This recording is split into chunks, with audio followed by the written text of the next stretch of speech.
Hello everyone, welcome to Knowledge Point. We are studying class 12th chemistry and from today chapter number 2 that is solutions has been started.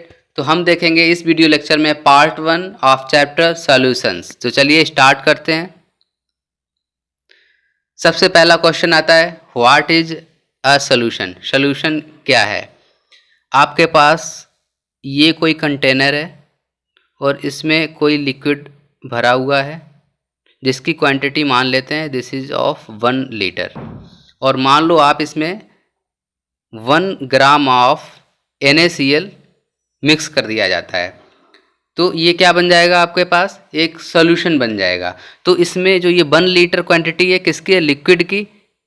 ये liquid क्या है, आपका मान लेते हैं H2O means water है। तो इसका जो मेजर क्वांटिटी है वो है वाटर। तो वाटर क्या होगा, आपका सॉल्वेंट की तरह काम करेगा। वाटर क्या हो गया, सॉल्वेंट हो गया। और जो माइनर क्वांटिटी है वो किसकी है, NaCl की है।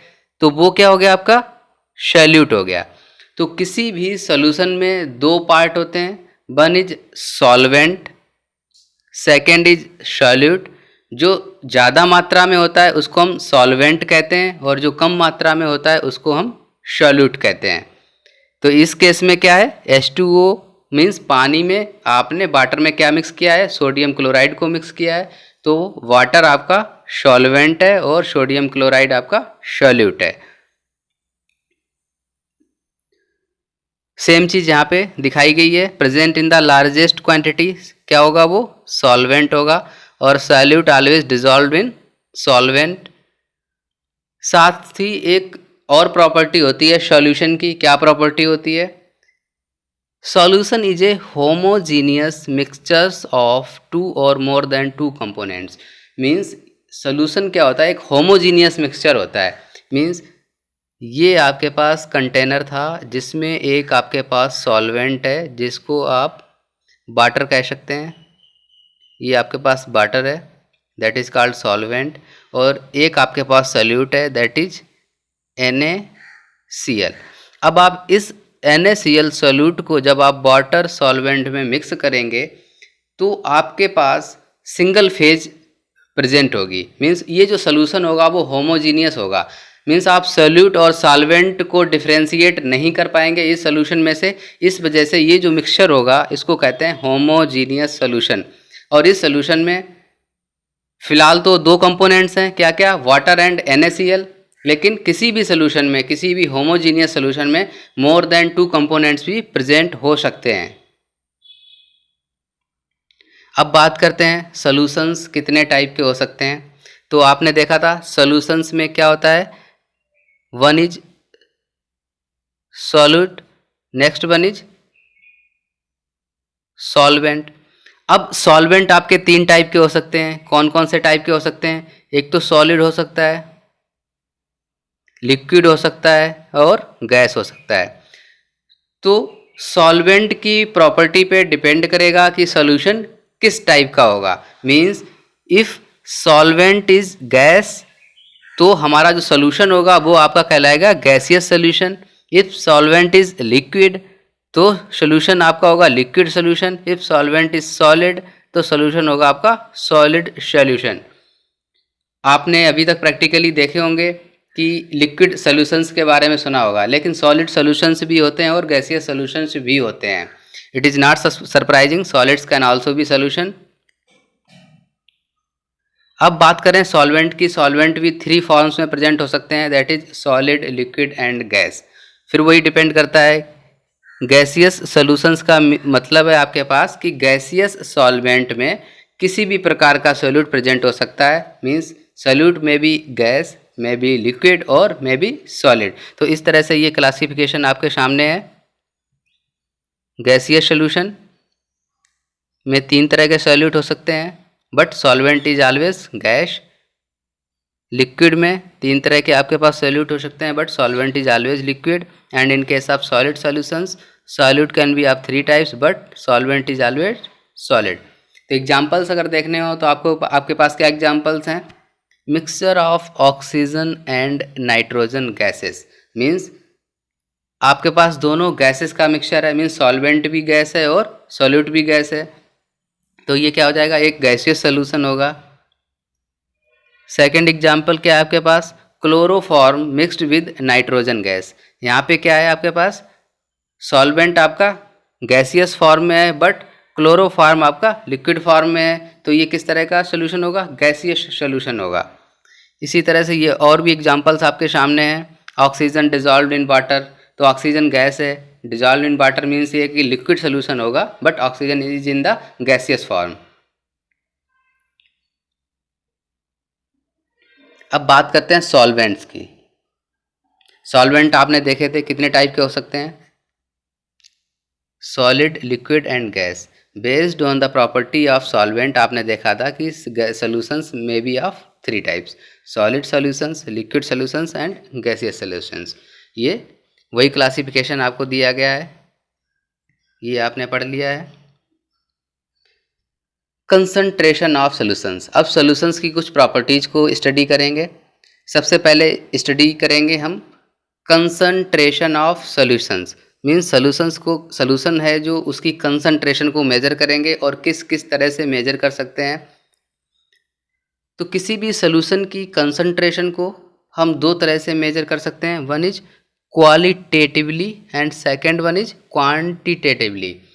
क्वालिटेटिवली का मतलब क्या है, इसको दो पार्ट में फर्दर डिवाइड कर सकते हैं, dilute and concentrate.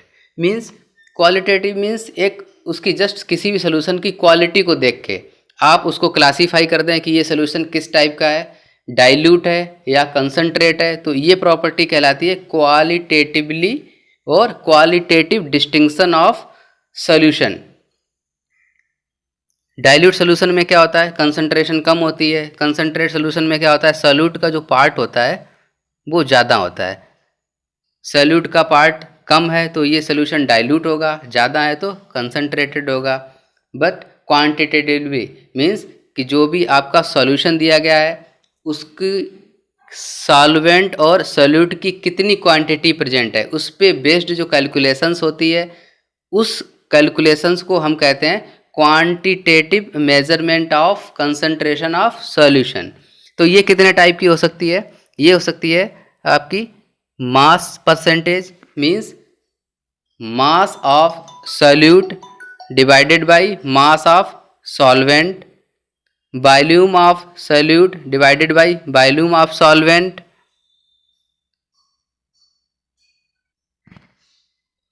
It can also be measured by volume percentage, means volume of solute divided by volume of solvent और वॉल्यूम ऑफ सॉल्यूशन, जो भी फार्मूला होगा आपके पास। अब ये देखो किस तरह से इसको रिप्रेजेंट करते हैं, आप यहाँ पे देखिए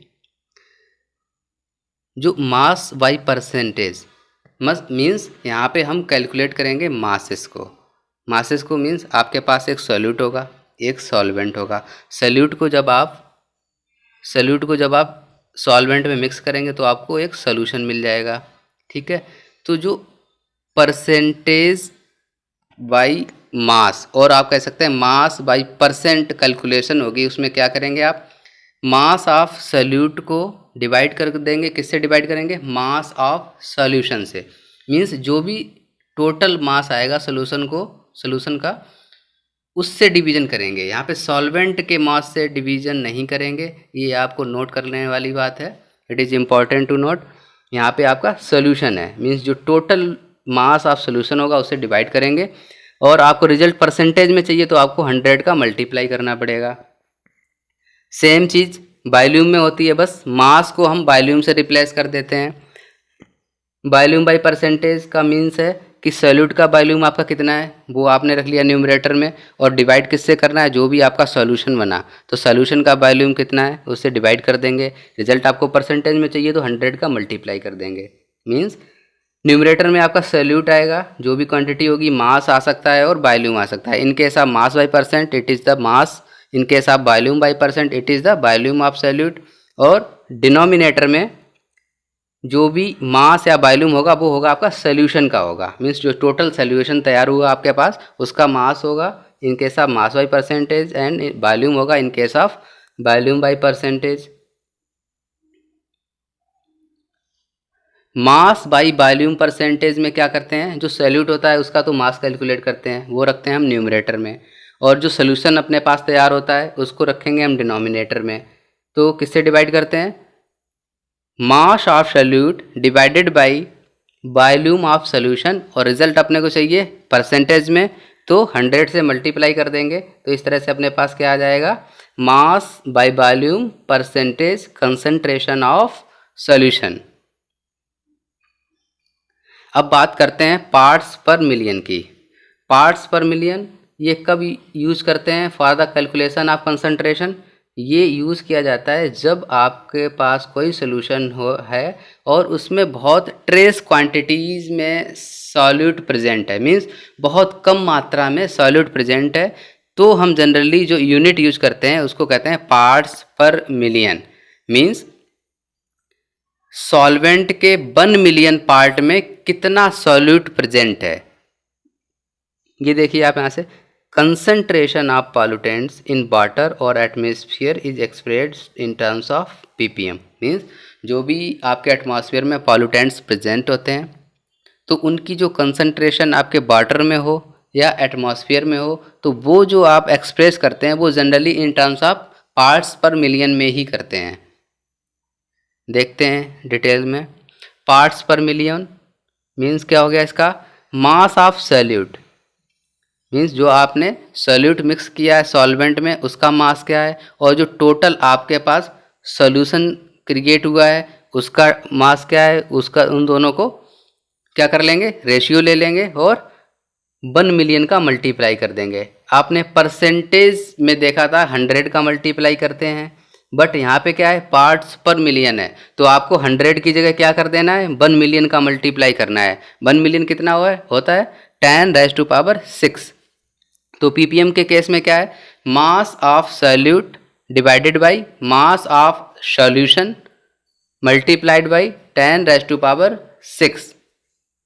ये सेम आपको नज़र आ रहा होगा लगभग किसके सेम है, ये परसेंटेज मास बाई मास के सेम है। वहाँ पे 100 का मल्टीप्लाई है, यहाँ पे 10⁻⁶ का मल्टीप्लाई है। समझते हैं मोलैलिटी क्या होती है।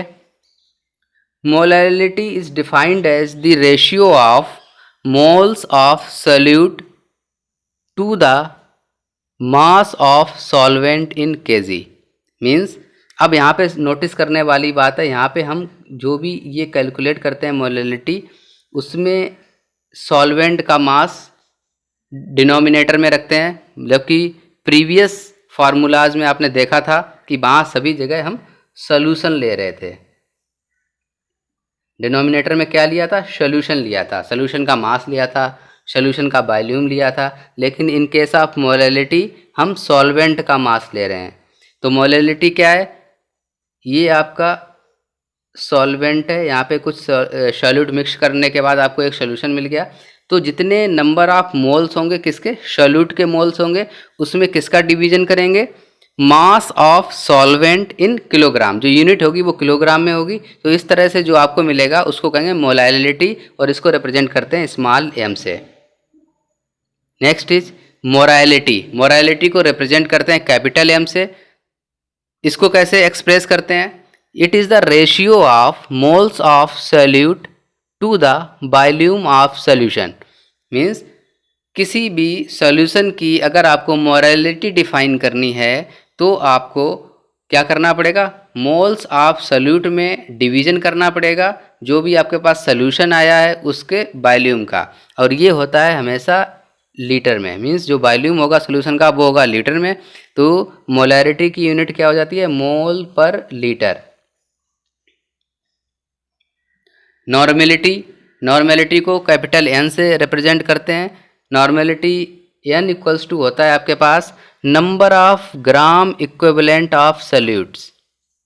जो भी सॉल्यूट होगा आपके पास उसके number of gram equivalents calculate करेंगे और उसमें डिवीजन करेंगे वॉल्यूम ऑफ सॉल्यूशन का, और ये होता है लीटर में। जो वॉल्यूम ऑफ सॉल्यूशन लेंगे वो लीटर में लेंगे और इसको डिवाइड कर देंगे किस में, number of gram equivalents of solutes में। तो इसकी जो यूनिट आएगी वो आएगी आपके पास ग्राम इक्विवेलेंट पर लीटर।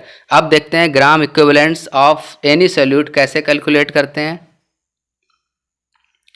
नंबर ऑफ इक्विवेलेंट्स क्या होता है? Mass divided by equivalent mass. Means अगर किसी भी सॉल्यूट के नंबर ऑफ इक्विवेलेंट्स आपको कैलकुलेट करने हैं तो आपके पास जो मास गिवन होगा सॉल्यूट का, उसमें आप इक्विवेलेंट मास का डिवीजन कर देंगे तो आपके पास क्या आ जाएगा? नंबर ऑफ इक्विवेलेंट्स आ जाएंगे। अब इक्विवेलेंट मास आप कैसे कैलकुलेट करेंगे? इक्विवेलेंट मास कैलकुलेट करने के लिए आपको चाहिए होगा मॉलिक्यूलर मास, और मॉलिक्यूलर मास में जब हम बैलेंसी फैक्टर का डिवीजन करेंगे तो आपके पास आ जाएगा इक्विवेलेंट मास। बैलेंसी फैक्टर क्या होता है?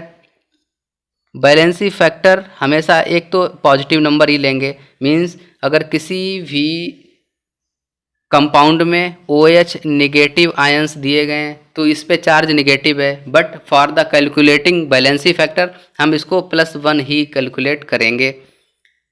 बैलेंसी फैक्टर क्या होता है? Number of H positive ions होते हैं जो एसिड्स हैं, उसमें number of H positive ions calculate कर लेंगे, वो हो जाएगा आपके पास क्या हो जाएगा? Valency factor. बेसिस के केस में number of OH negative ions calculate करते हैं। आयंस के केस में क्या होता है? Charge on the ion. Means कोई भी आयन दिया है उस पर आपका मान लो 3 पॉजिटिव चार्ज है, Al3 पॉजिटिव है, तो यहाँ पे बैलेंसी फैक्टर इसका क्या हो जाएगा? 3 हो जाएगा। या कोई आपके पास रिड्यूसिंग और द ऑक्सीडाइजिंग एजेंट दिया है तो जितने नंबर ऑफ इलेक्ट्रॉन वो एजेंट लॉस्ट करेगा या गेन करेगा, तो वो जो नंबर ऑफ इलेक्ट्रॉन्स होंगे वो क्या होंगे? वो आपका होगा बैलेंसी फैक्टर। ठीक है, तो बैलेंसी फैक्टर आपको इस तरह से मिल जाएगा। और जो मॉलिक्यूलर मास है वो कैलकुलेट करने के बाद उसमें बैलेंसी फैक्टर का डिवीजन कर देंगे तो आपको मिल जाएगा इक्विवेलेंट मास। इक्विवेलेंट मास मिलने के बाद आप क्या करेंगे? जो मास आपको क्वेश्चन में गिवन है उसमें इक्विवेलेंट मास का डिवीजन कर देंगे तो आपको नंबर ऑफ इक्विवेलेंट्स मिल जाएंगे। जब आपको नंबर ऑफ इक्विवेलेंट्स मिल जाएंगे तो आप क्या करेंगे? नंबर ऑफ इक्विवेलेंट्स को न्यूमरेटर में रखेंगे और वॉल्यूम इन लीटर में, वॉल्यूम को लीटर में रख के कहाँ पे रखेंगे? उसको डिनोमिनेटर में रखेंगे। तो इस डिवीजन से जो आंसर आएगा आपको वो होगा क्या? नॉर्मेलिटी। एक एग्जांपल लिया है यहाँ पे बैलेंसी फैक्टर को रिप्रेजेंट करने के लिए, किस तरह से बैलेंसी फैक्टर रिप्रेजेंट करते हैं जिससे आपके कॉन्सेप्ट और क्लियर हो सकें। H2SO4 को कैसे लिख सकते हैं आप? 2H positive plus SO4 negative. Means H2SO4 में 2 H पॉजिटिव आयंस होते हैं और एक सल्फेट आयन होता है। तो यहाँ पे number of H positive ion कितने हैं? टोटल 2 हैं। तो यहाँ पे बैलेंसी फैक्टर क्या हो जाएगा आपका? 2 हो जाएगा। जितने, क्योंकि जो किसी भी एसिड के केस में जो number of H positive ions होते हैं वही एक्चुअल में बैलेंसी फैक्टर होता है। तो यहाँ पर H पॉजिटिव आयंस आपके 2 हैं तो बैलेंसी फैक्टर आपका कितना हो जाएगा? 2 हो जाएगा। एक ये इंपॉर्टेंट रिलेशन आपके सामने है, इसको मेमोराइज करना इंपॉर्टेंट है, आपके न्यूमेरिकल्स में काफ़ी हेल्प करेगा ये। Normality is equal to molarity multiplied by valency factor. Means अगर आपको क्वेश्चन में मोलारिटी गिवन है और बैलेंसी फैक्टर गिवन है तो आप नॉर्मेलिटी आसानी से कैलकुलेट कर सकते हैं। कैसे? बैलेंसी फैक्टर का मल्टीप्लिकेशन अगर कर देंगे किसमें? मोलारिटी में कर देंगे तो आपको क्या मिल जाएगा? नॉर्मेलिटी मिल जाएगी। तो ये फार्मूला आपको नोट डाउन करना है। स्टार्ट करते हैं सॉल्युबिलिटी से। सॉल्युबिलिटी क्या होती है? सॉल्युबिलिटी की डेफिनेशन देखेंगे। Solubility of any substance is its maximum amount that can be dissolved in a specified amount of solvent at a specified temperature। समझते हैं इस डेफिनेशन को।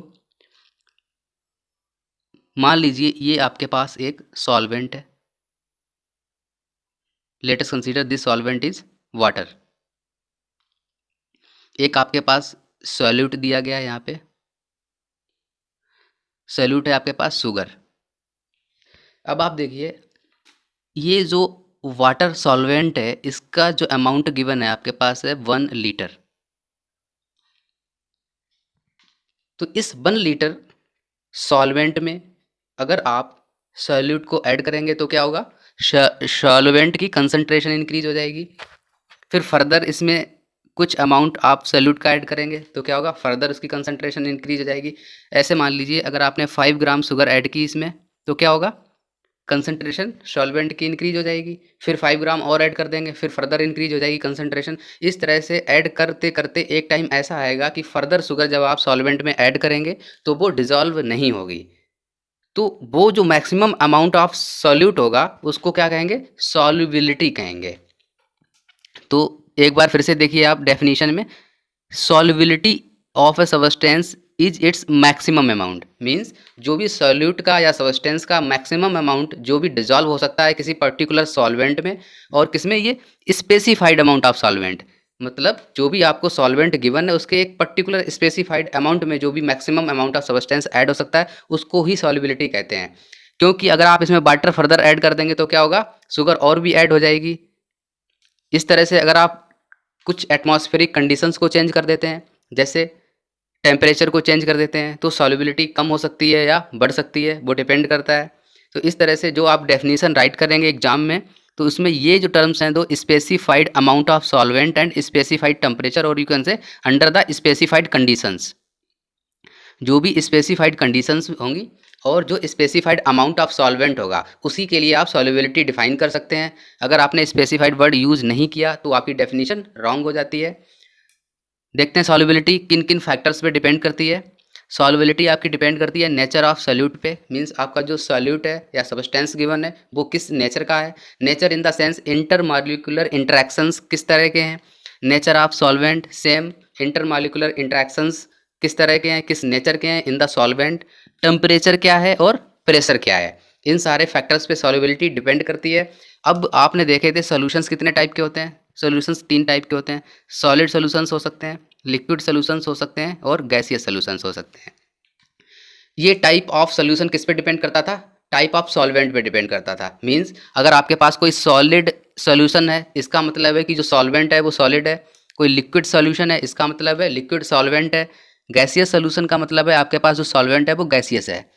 लेकिन हम लोग यहाँ पे स्टडी करेंगे कि जो सॉल्वेंट हमारा होगा वो लिक्विड इन नेचर होगा। तो हम क्या स्टडी करेंगे यहाँ पे, लिक्विड सॉल्यूशंस की स्टडी करेंगे। तो देखते हैं लिक्विड सॉल्यूशंस।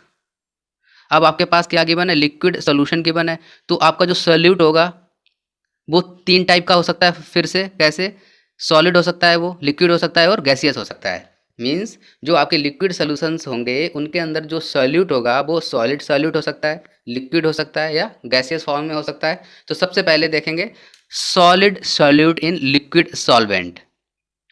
मींस आपके पास एक जो सॉलिड गिवन है वो सॉलिड फॉर्म में है और सॉल्वेंट आपका क्या है, लिक्विड फॉर्म में है। ये इसमें ऐड कर देते हैं। तो जो सॉल्युबिलिटी होगी सॉलिड की वो किस पे डिपेंड करेगी, फर्स्ट तो ये इसके नेचर पे डिपेंड करेगी। किसके नेचर पे, सॉल्यूट का क्या नेचर है, सॉल्वेंट का क्या नेचर है, और यहाँ का टेम्परेचर कितना है और प्रेशर कितना है। इन सारे फैक्टर्स पे डिपेंड करती है। फॉर एग्जांपल आपके पास गिवन है शुगर और आप इसको ऐड करते हैं वाटर में, तो क्या होगा, शुगर वाटर में डिजॉल्व हो जाएगी, कोई इशू नहीं है। बट अगर आप नेफ्थालीन को वाटर में डिजॉल्व करेंगे तो ये डिजॉल्व नहीं होगा। नेफ्थालीन भी सॉलिड है और शुगर भी सॉलिड है। सेम इसी तरह से क्या होगा, नेफ्थालीन को अगर आप बेंजीन में डिजॉल्व करेंगे तो क्या होगा, ये डिजॉल्व हो जाएगी। बट अब आप शुगर को बेंजीन में डिजॉल्व करिए तो क्या होगा, ये डिजॉल्व नहीं होगा। तो ये क्यों नहीं डिजॉल्व हो रहा है, क्योंकि इनके जो सॉल्यूट और सॉल्वेंट के इंटरमॉलिक्यूलर इंटरेक्शंस हैं वो डिफरेंट टाइप्स के हैं। मींस जिन सॉल्यूट और सॉल्वेंट के इंटरमॉलिक्यूलर इंटरेक्शन सेम टाइप के होंगे, केवल वही सॉलिड सॉल्यूट्स सॉल्वेंट में डिजॉल्व होंगे। देखिए आप क्या लिखा हुआ है यहाँ पे, intermolecular interactions are similar in two, तभी ये डिजॉल्व होगा, अदरवाइज डिजॉल्व नहीं होगा। बात करते हैं डिसोल्यूशन की और क्रिस्टलाइजेशन की। फिर से आप कंसीडर करिए, ये आपके पास एक सॉल्वेंट गिवन है, let us consider it is water, water given है, और एक सॉल्यूट है आपके पास शुगर। अब मान लीजिए आपने 5 ग्राम शुगर इस सॉल्वेंट में ऐड की, तो इससे क्या होगा, इसकी जो सॉल्वेंट है इसका क्या होगा, कंसंट्रेशन इंक्रीज हो जाएगी। प्लस क्या होगा, ये जो 5 ग्राम सॉल्यूट है ये डिजॉल्व हो जाएगा, किस में डिजॉल्व हो जाएगा, वाटर में डिजॉल्व हो जाएगा। तो ये जो सॉल्यूट का वाटर में जो डिजॉल्व हो रहा है, तो इस प्रोसेस को कहते हैं dissolution. Means the process of dissolving solute into solvent is called dissolution. फिर फर्दर आपने 5 ग्राम शुगर एंड फिर से ऐड कर दी इसमें, फिर क्या होगा, कंसंट्रेशन फिर से इंक्रीज हो जाएगी क्योंकि ये फिर से शुगर क्या है, डिजॉल्व हो गई। लेकिन एक कंडीशन ऐसी आएगी कि आप 5 ग्राम जो शुगर ऐड करेंगे तो ये सारी की सारी शुगर इसमें डिजॉल्व नहीं होगी। लेट अस कंसीडर 5 ग्राम आपने शुगर ऐड की तो इसमें क्या होगा, 4 ग्राम शुगर डिजॉल्व हो गई, बट 1 ग्राम शुगर क्या होगी, वो डिजॉल्व नहीं हुई। तो क्या होगा, जो आपके सॉल्यूट के पार्टिकल्स होंगे और जो आपका ये सॉल्वेंट है इसके जो पार्टिकल्स होंगे वो आपस में क्या करेंगे, कोलाइड करेंगे। कोलाइड करने से क्या होगा, ये पार्टिकल्स बाहर आ जाएंगे, सेपरेट आउट हो जाएंगे from the solvent and solute. तो इस प्रोसेस को क्या कहते हैं, इस प्रोसेस को कहते हैं क्रिस्टलाइजेशन। समझ गए आप इस बात को? मीन्स जब हम सॉल्यूट को फर्दर ऐड करते जाते हैं तो एक स्टेज ऐसी आती है कि सॉल्यूट का डिजॉल्व होना बंद हो जाता है और यू कैन से dissolution of solute will be freezed. तो उस कंडीशन में क्या होता है कि जो सॉल्वेंट के एटम्स होते हैं या पार्टिकल्स होते हैं और जो सॉल्यूट के पार्टिकल्स होते हैं वो दोनों आपस में कोलाइड होते हैं और सेपरेट आउट हो जाते हैं। तो ये जो सेपरेट आउट होने की प्रोसेस है इसको कहते हैं क्रिस्टलाइजेशन। तो इस प्रोसेस में इक्विलिब्रियम कब सेटअप होगा, समझते हैं इक्विलिब्रियम की प्रोसेस को। ये रहा आपका सॉल्वेंट, ये है आपका सॉल्यूट। अब आपने क्या किया, मान लिया आपके 5 ग्राम में 10 पार्टिकल्स हैं। अब 10 पार्टिकल्स आपने इसमें ऐड किए, वो सारे के सारे डिजॉल्व हो गए, प्रोसेस कहलाया आपका डिसोल्यूशन। फिर आपने 10 पार्टिकल फर्दर ऐड किए, वो भी डिजॉल्व हो गए, प्रोसेस कहलाया आपका डिसोल्यूशन। अब क्या कंडीशन आई, अब ये क्या है, जो आपका सॉल्वेंट दिया गया है वो सैचुरेट हो गया। सैचुरेट होने का मतलब है कि फर्दर जो सॉल्यूट होगा इसमें ऐड करेंगे तो वो डिजॉल्व नहीं होगा। तो फिर आपने क्या किया, 10 ग्राम पार्टिकल्स इसमें ऐड किए, बट ये 10 ग्राम ये जो आपने 5 ग्राम सॉल्यूट ऐड किया और इसके कितने पार्टिकल्स आपने कंसीडर किए थे, 10 पार्टिकल्स कंसीडर किए थे। तो ये जो 10 पार्टिकल्स आपने इसमें ऐड किए वो अब डिजॉल्व नहीं होंगे लिक्विड में, तो इससे क्या होगा, ये सेपरेट आउट हो जाएंगे आफ्टर द कोलिजन। इस प्रोसेस को आपने क्या कहा था, क्रिस्टलाइजेशन प्रोसेस कहा था। तो इस केस में आप क्या देख रहे हैं कि आपने जितने पार्टिकल ऐड किए उतने ही पार्टिकल सेपरेट आउट हो जा रहे हैं। मींस आपने 10 पार्टिकल ऐड किए और 10 पार्टिकल यहाँ पे सेपरेट आउट हो जा रहे हैं। मींस कोई भी सिंगल पार्टिकल डिजॉल्व नहीं हुआ। अब इससे जस्ट पहले की कंडीशन आप देखिए, एक कंडीशन ऐसी भी आएगी कि जब आपने 10 पार्टिकल ऐड किए तो उसमें 8 पार्टिकल डिजॉल्व हो गए बट 2 पार्टिकल सेपरेट आउट हो गए, ऐसी भी कंडीशन आएगी। सैचुरेशन, जब पूरा सैचुरेशन आ जाएगा, 100% सैचुरेट हो जाएगा आपका सॉल्वेंट, तो क्या आएगा, जब आप उस कंडीशन में क्या होगा, 10 पार्टिकल ऐड करेंगे तो 10 पार्टिकल ही बाहर आ जाएंगे। तो जब ये कंडीशन, इस तरह की कंडीशन आ जाएगी कि आप 10 पार्टिकल ऐड करते हैं और 10 पार्टिकल क्रिस्टलाइजेशन की प्रोसेस से सेपरेट आउट हो जाते हैं, तो आपका एक इक्विलिब्रियम सेट हो जाता है प्रोसेस में। इस इक्विलिब्रियम की कंडीशन को ही क्या कहते हैं, डायनामिक इक्विलिब्रियम। ये जो इक्विलिब्रियम है वो डायनामिक होता है। क्यों डायनामिक होता है कि जैसे ही आप प्रेशर और टेम्परेचर को चेंज करेंगे तो ये जो कंडीशन आपकी आ रही है इक्विलिब्रियम की, ये चेंज हो जाएगी। मींस फिर फर्दर कुछ जो अमाउंट आप सॉल्यूट का ऐड कर सकते हैं उसके बाद भी इक्विलिब्रियम की कंडीशन आ सकती है। वो अमाउंट जो है आपका सैचुरेशन ला रहा है सॉल्वेंट का, वो अमाउंट चेंज हो सकता है। इस वजह से इसको कहते हैं डायनामिक इक्विलिब्रियम। सैचुरेटेड सोल्यूशन आपने समझ लिया कि further addition of solute will not be possible in case of saturated solution. जब सोल्यूशन सैचुरेट हो जाएगा तो फर्दर एडिशन पॉसिबल नहीं होगा इसमें। अब टेम्परेचर का इफेक्ट देखते हैं। लिक्विड सॉल्वेंट है आपके पास, सॉल्यूट गिवन है आपके पास, सॉलिड है, जो सॉल्यूट गिवन है वो सॉलिड है, इसको आप इसमें ऐड करते जा रहे हैं। इफेक्ट ऑफ टेम्परेचर क्या होगा इस पर, ये जो सॉल्यूट ऐड करने से, किस में ऐड कर रहे हैं, सॉल्वेंट में।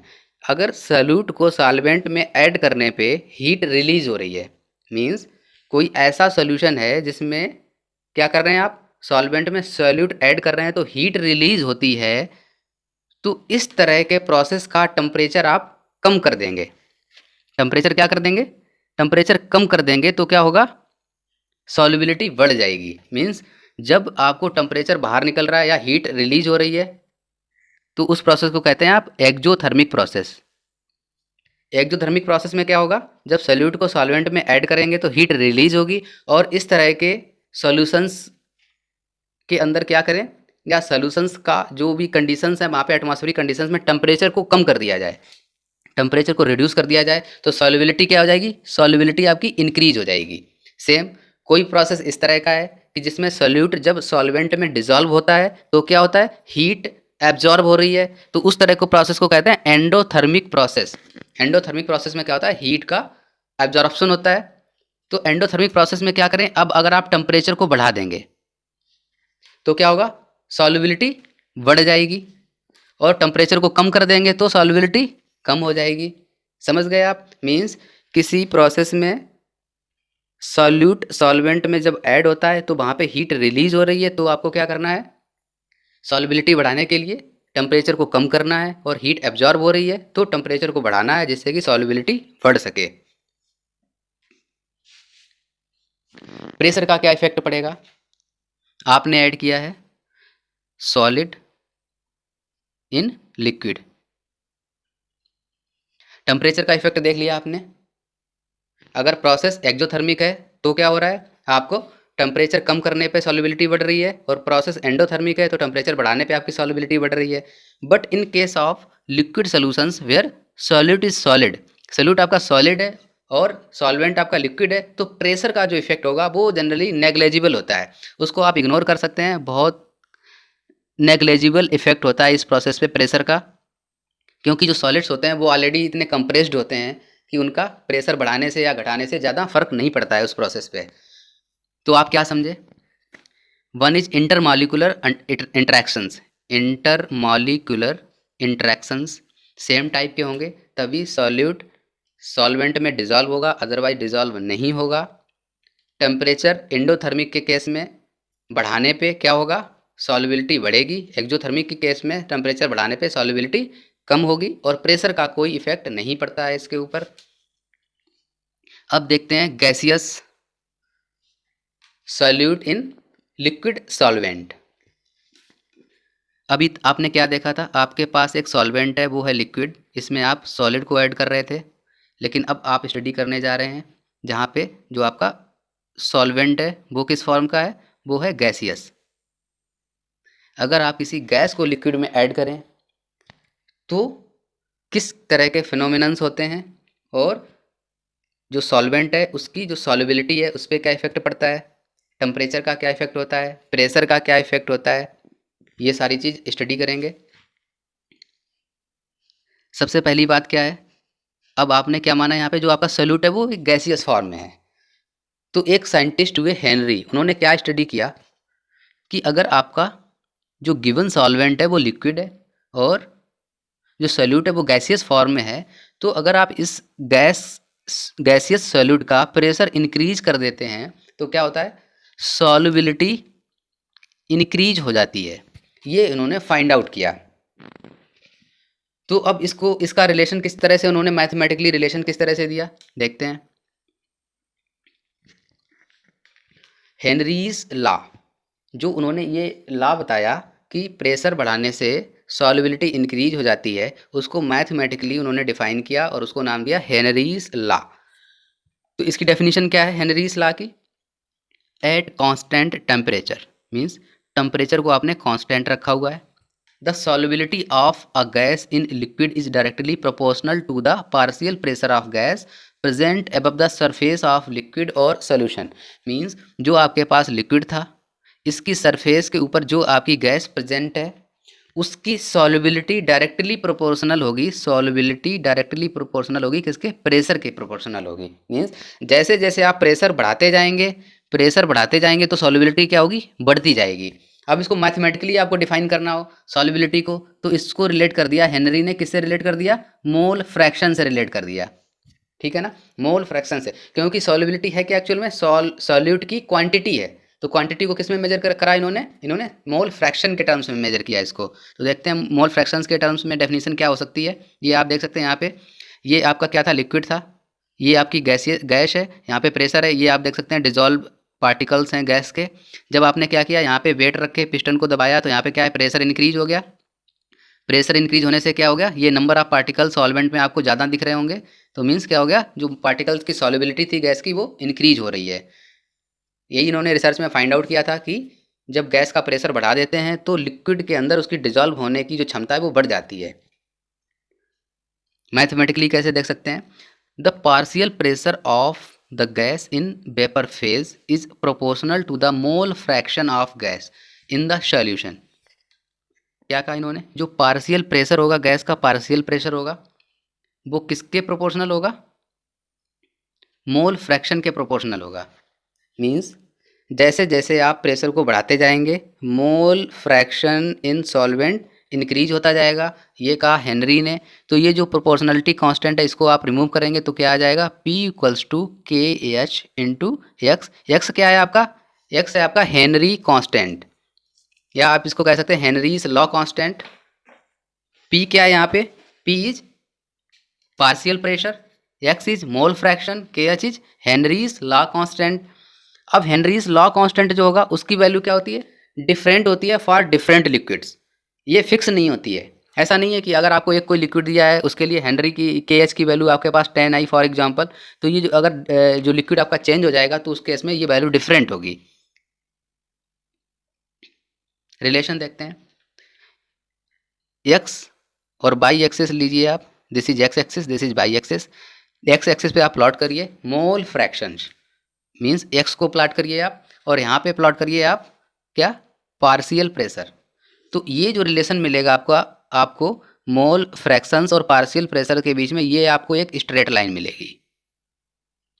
अब आपने हेनरीज लॉ से क्या देखा था, पार्शियल प्रेशर इक्वल्स टू के एच इंटू एक्स, यही तो देखा था आपने। यहाँ से के एच क्या आ जाएगा आपका, K H equals to P upon X. तो ये जो रिलेशन आपका लीनियर आएगा। अब आपको यहाँ से हेनरीज कांस्टेंट फाइंड आउट करना हो तो आप क्या कर सकते हैं, मान लो इस पॉइंट पे आपको हेनरी कांस्टेंट कैलकुलेट करना है, तो यहाँ से देखिए आप ये लाइन ड्रॉ करिए, ये लाइन ड्रॉ करिए, यहाँ पे प्रेशर की वैल्यू आप मेजर करिए, उसको डिवाइड कर दीजिए मोल फ्रैक्शन से, मोल फ्रैक्शन की वैल्यू आप यहाँ से मेजर कर सकते हैं, ये जो वैल्यू होगी वो मोल फ्रैक्शन की वैल्यू होगी, एक्स की वैल्यू होगी, तो पी अपान एक्स, यहाँ से के एच की वैल्यू आ जाएगी। इसी तरह से आप प्लॉट ड्रा करके किसके किसके बीच में, पार्शियल प्रेशर और मोल फ्रैक्शन के बीच प्लॉट ड्रा करके आप के एच की वैल्यू फाइंड आउट कर सकते हैं, और ये के एच की वैल्यू डिफरेंट डिफरेंट लिक्विड्स के लिए डिफरेंट डिफरेंट होगी। रोल्स लॉ डिस्कस करने से पहले हम लोग डिस्कस करेंगे वोलाटाइल लिक्विड्स क्या होते हैं। वोलाटाइल लिक्विड्स वो लिक्विड्स होते हैं जो लिक्विड फॉर्म में होने के साथ साथ वाटर वेपर जनरेट करते हैं। बहुत सारे लिक्विड्स होते हैं वोलाटाइल लिक्विड्स। तो रोल्स ने जो स्टडी की वो की है वोलाटाइल लिक्विड्स पे, और क्या फाइंड आउट किया, रोल्स ने फाइंड आउट किया कि जो वोलाटाइल लिक्विड्स का पार्शियल प्रेशर होता है किसी भी सॉल्यूशन में, आपके पास एक सॉल्यूशन गिवन है जिसमें वोलाटाइल सॉल्वेंट है और वोलाटाइल सॉल्यूट मिक्स है, तो जो पार्शियल प्रेशर सॉल्वेंट का होगा वो डायरेक्टली प्रोपोर्शनल होगा मोल फ्रैक्शन ऑफ सॉल्वेंट के, और जो पार्शियल प्रेशर ऑफ सॉल्यूट होगा वो डायरेक्टली प्रोपोर्शनल होगा मोल फ्रैक्शन ऑफ सॉल्यूट के। तो चलिए मानते हैं कि आपके पास एक वोलाटाइल सॉल्यूट ये गिवन है, इसमें आपका वोलाटाइल सॉल्यूट है और ये आपके पास एक वोलाटाइल सॉल्वेंट है। इसको 1 नंबर मान लेते हैं, इसको 2 नंबर मान लेते हैं। अब ये जो प्योर लिक्विड्स हैं आपके पास, दोनों लिक्विड्स वोलाटाइल इन नेचर हैं और प्योर फॉर्म में है, उस केस में इसका जो पार्शियल प्रेशर होगा वो कंसीडर करते हैं, let this is P1 dash and this is P2 dash. इसका जो मोल फ्रैक्शन होगा 100% प्योर है तो क्या होगा, 1 ही होगा। इसका भी कितना होगा, 1 होगा मोल फ्रैक्शन। अब इसको मिक्स करते हैं एक अदर कंटेनर में, इसको भी मिक्स करते हैं और इसको भी मिक्स करते हैं, दोनों वोलाटाइल लिक्विड्स को मिक्स कर दिया। अब मानते हैं, लेट अस कंसीडर, क्या माना रोल्ट ने माना कि जो सॉल्यूट मिक्स किया गया है उसका जो मोल फ्रैक्शन है x1 और सॉल्वेंट का मोल फ्रैक्शन है x2। तो रोल्ट ने फाइंड आउट किया कि जो पार्शियल प्रेशर ऑफ सॉल्यूट होगा, मीन्स इसका जो पार्शियल प्रेशर होगा इस सॉल्यूशन में वो डायरेक्टली प्रोपोर्शनल होगा mole fraction of solute, means x1। क्या कह सकते हैं आप, जो आपके पास P1 पार्शियल प्रेशर होगा वो डायरेक्टली प्रोपोर्शनल होगा किसके, x1 के, और P2 partial pressure directly proportional होगा आपके x2 के। देखिए आप, रोल्ट ने क्या कहा, Raoult states that a solution of volatile liquids, ध्यान से समझिए आप, ये वोलाटाइल सॉल्यूशन की बात हो रही है, not solute nor solvent, this is the volatile solution. The partial vapour pressure of each component, means अब यहाँ पे दोनों कंपोनेंट आपके मिक्स हैं, तो यहाँ पे पार्शियल प्रेशर आपने मान लिया क्या है P1 और यहाँ पे क्या हो गया P2। तो partial pressure of each component of solution is directly proportional to its mole fraction present in the solution. Means जो पार्शियल प्रेशर होगा किसकी वजह से, लिक्विड 1 की वजह से, वो डायरेक्टली प्रोपोर्शनल होगा मोल फ्रैक्शन ऑफ लिक्विड 1। इसको कैसे रिप्रेजेंट कर सकते हैं, आपने माना था कि लिक्विड 1 का मोल फ्रैक्शन x1 है और उसका जो पार्शियल प्रेशर है वो P1 है। लिक्विड 2 का जो मोल फ्रैक्शन है सोल्यूशन में आपके पास वो कितना है x2 और उसका जो पार्शियल प्रेशर है वो कितना है P2। तो अकॉर्डिंग टू रोल्ट क्या होगा, P1 is directly proportional to x1 होगा और P2 directly proportional to x2 होगा रोल्ट के अकॉर्डिंग, क्योंकि मोल फ्रैक्शन के प्रोपोर्शनल होता है पार्शियल प्रेशर। अब यहाँ पे प्रोपोर्शनलिटी कांस्टेंट को हटाते हैं तो क्या आ जाएगा, P1 equals to P1 dash into x1 और P2 इक्वल्स टू क्या आ जाएगा, P2 dash into x2। P1 dash and P2 dash क्या है यहाँ पे, P1 डैश जो प्योर वोलाटाइल लिक्विड था, सॉल्वेंट या सॉल्यूट आप दोनों लिए थे आपने, सोल्यूशन में दोनों ही प्रेजेंट होते हैं, सॉल्यूट भी प्रेजेंट होता है और सॉल्वेंट भी प्रेजेंट होता है। तो P1 क्या था, P1 डैश था आपके पास प्योर लिक्विड का वेपर प्रेशर। पार्शियल प्रेशर तो तब होगा जब वो सोल्यूशन में जाएगा। प्योर लिक्विड का वेपर प्रेशर क्या है आपके पास, P1 डैश, और P2 डैश क्या है, सॉल्वेंट का, प्योर सॉल्वेंट का वेपर प्रेशर। तो यहाँ से P1 बराबर क्या आ गया आपके पास, P1 डैश इंटू x1 आ गया, P2 बराबर क्या आ गया आपका, P2 डैश इंटू x2 आ गया। आगे चलते हैं, P1 dash and P2 dash क्या है आपके पास, vapour pressure of pure components of 1 and 2 respectively. अब डाल्टन ने एक प्रिंसिपल दिया था, डाल्टन ने कहा था कि जो टोटल वेपर प्रेशर होता है वो sum of partial vapour pressures होता है। डाल्टन ने क्या कहा था कि अगर आपके पास कोई सोल्यूशन गिवन है और उसमें मोर देन 2 कंपोनेंट्स या 2 कंपोनेंट प्रेजेंट हैं, 2 कंपोनेंट्स अगर प्रेजेंट हैं उसके अंदर, तो यहाँ पे जो टोटल वेपर प्रेशर होगा वो क्या होगा, वो sum of partial pressures of 2 liquids present in the solution. Means इसमें जो 2 लिक्विड्स मिक्स हैं उन दोनों के पार्शियल प्रेशर का सम होगा टोटल वेपर प्रेशर। ये कहा था किसने, डाल्टन ने कहा था। डाल्टन ने क्या फाइंड आउट किया था कि जो पार्शियल प्रेशर होगा वो डायरेक्टली प्रोपोर्शनल होगा किसके, मोल फ्रैक्शन के। अब यहाँ पे वैल्यू पुटअप कर देते हैं तो P टोटल क्या हो जाएगा, P1 बराबर क्या निकला था आपके पास, P1 डैश इंटू x1 आया था आपके पास और P2 इक्वल्स टू क्या आया था, P2 डैश इंटू x2 आया था। तो यहाँ से आपको क्या मिल गया, P टोटल इक्वल्स टू आ गया आपके पास P1 dash into x1 plus P2 dash into x2। अब x1 की वैल्यू यहाँ पे पुटअप करेंगे, कैसे करेंगे, आपको पता है जो मोल फ्रैक्शंस होते हैं, अगर हम मोल fraction of x1 plus mole fraction of x2 को टोटल कर दें, दोनों का सम कर दें, तो ये हमेशा 1 आएगा। मीन्स किसी भी सोल्यूशन में जो टोटल मोल फ्रैक्शंस होते हैं वो 1 होते हैं। तो यहाँ पे x1 प्लस x2 क्या हो जाएगा, 1 हो जाएगा। तो x1 बराबर क्या हो जाएगा आपके पास, 1 माइनस x2। तो x1 की जगह आप क्या पुटअप कर देंगे, 1 माइनस x2 पुटअप कर देंगे। x1 की जगह आपने क्या पुटअप कर दिया, 1 माइनस x2 पुटअप कर दिया, और ये ऐसे ही आपने रख दिया as it is, plus P2 dash x2। इसको सिंप्लीफाई कर लिया, x2 को एक तरफ ले गए, P1 डैश ऐसे ही आ जाएगा आपके पास। P1 डैश का मल्टीप्लाई करेंगे 1 माइनस x2 में तो क्या आएगा, P1 dash minus P1 dash into x2 plus P2 dash into x2। कुछ बुक्स में P1 डैश की जगह आपका इस तरह से गिवन होगा P1 नॉट, दोनों एक ही बात है, यहाँ पे P1 डैश कंसीडर किया गया है।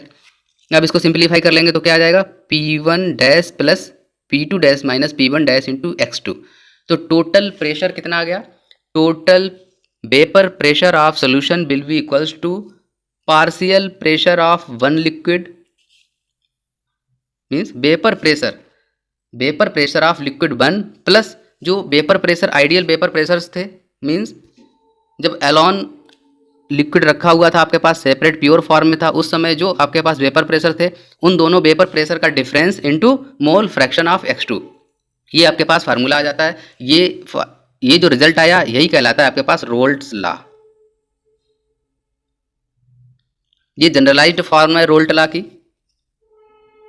अब इस इक्वेशन से आपको क्या क्या नजर आया, ये जो इक्वेशन आपको नजर आ रही है इससे आपको क्या क्या आप रिजल्ट या कंक्लूजन निकाल सकते हैं। देखिए आपके पास आया according to Raoult law P total equals to P1 dash plus P2 dash minus P1 dash multiplied by x2। P1 dash क्या है आपके पास, P1 डैश लिक्विड 1 का वेपर प्रेशर है, P2 डैश लिक्विड टू का वेपर प्रेशर है, x2 का है, liquid 2 का मोल फ्रैक्शंस है। तो कंक्लूजन नंबर 1 देखिए आप, total vapour pressure over the solutions can be related to the mole fraction of any one component. ये देखिए आप, ये जो टोटल प्रेशर किसी भी लिक्विड सोल्यूशन के ऊपर है वो किसके मोल फ्रैक्शन से रिलेटेड है। यहाँ पे सिर्फ x2 आया है, x1 नहीं है। तो इससे आप क्या कंक्लूड कर सकते हैं कि जो टोटल प्रेशर होगा, टोटल वेपर प्रेशर होगा किसी भी सोल्यूशन पे, वो किसी भी एक लिक्विड के मोल फ्रैक्शन से रिलेटेड होता है। यहाँ पे आप x2 की वैल्यू x1 के टर्म्स में रख सकते थे, तो क्या आ जाता है यहाँ पे x1 आ जाता, तो x1 से रिलेटेड हो जाता है टोटल प्रेशर। बट यहाँ पे आपने x2 रखा है तो x2 से रिलेटेड हो गया। तो पहला कंक्लूजन आपको समझ आ गया होगा कि जो टोटल वेपर प्रेशर होता है वो किसी भी एक लिक्विड के मोल फ्रैक्शन से रिलेटेड होता है।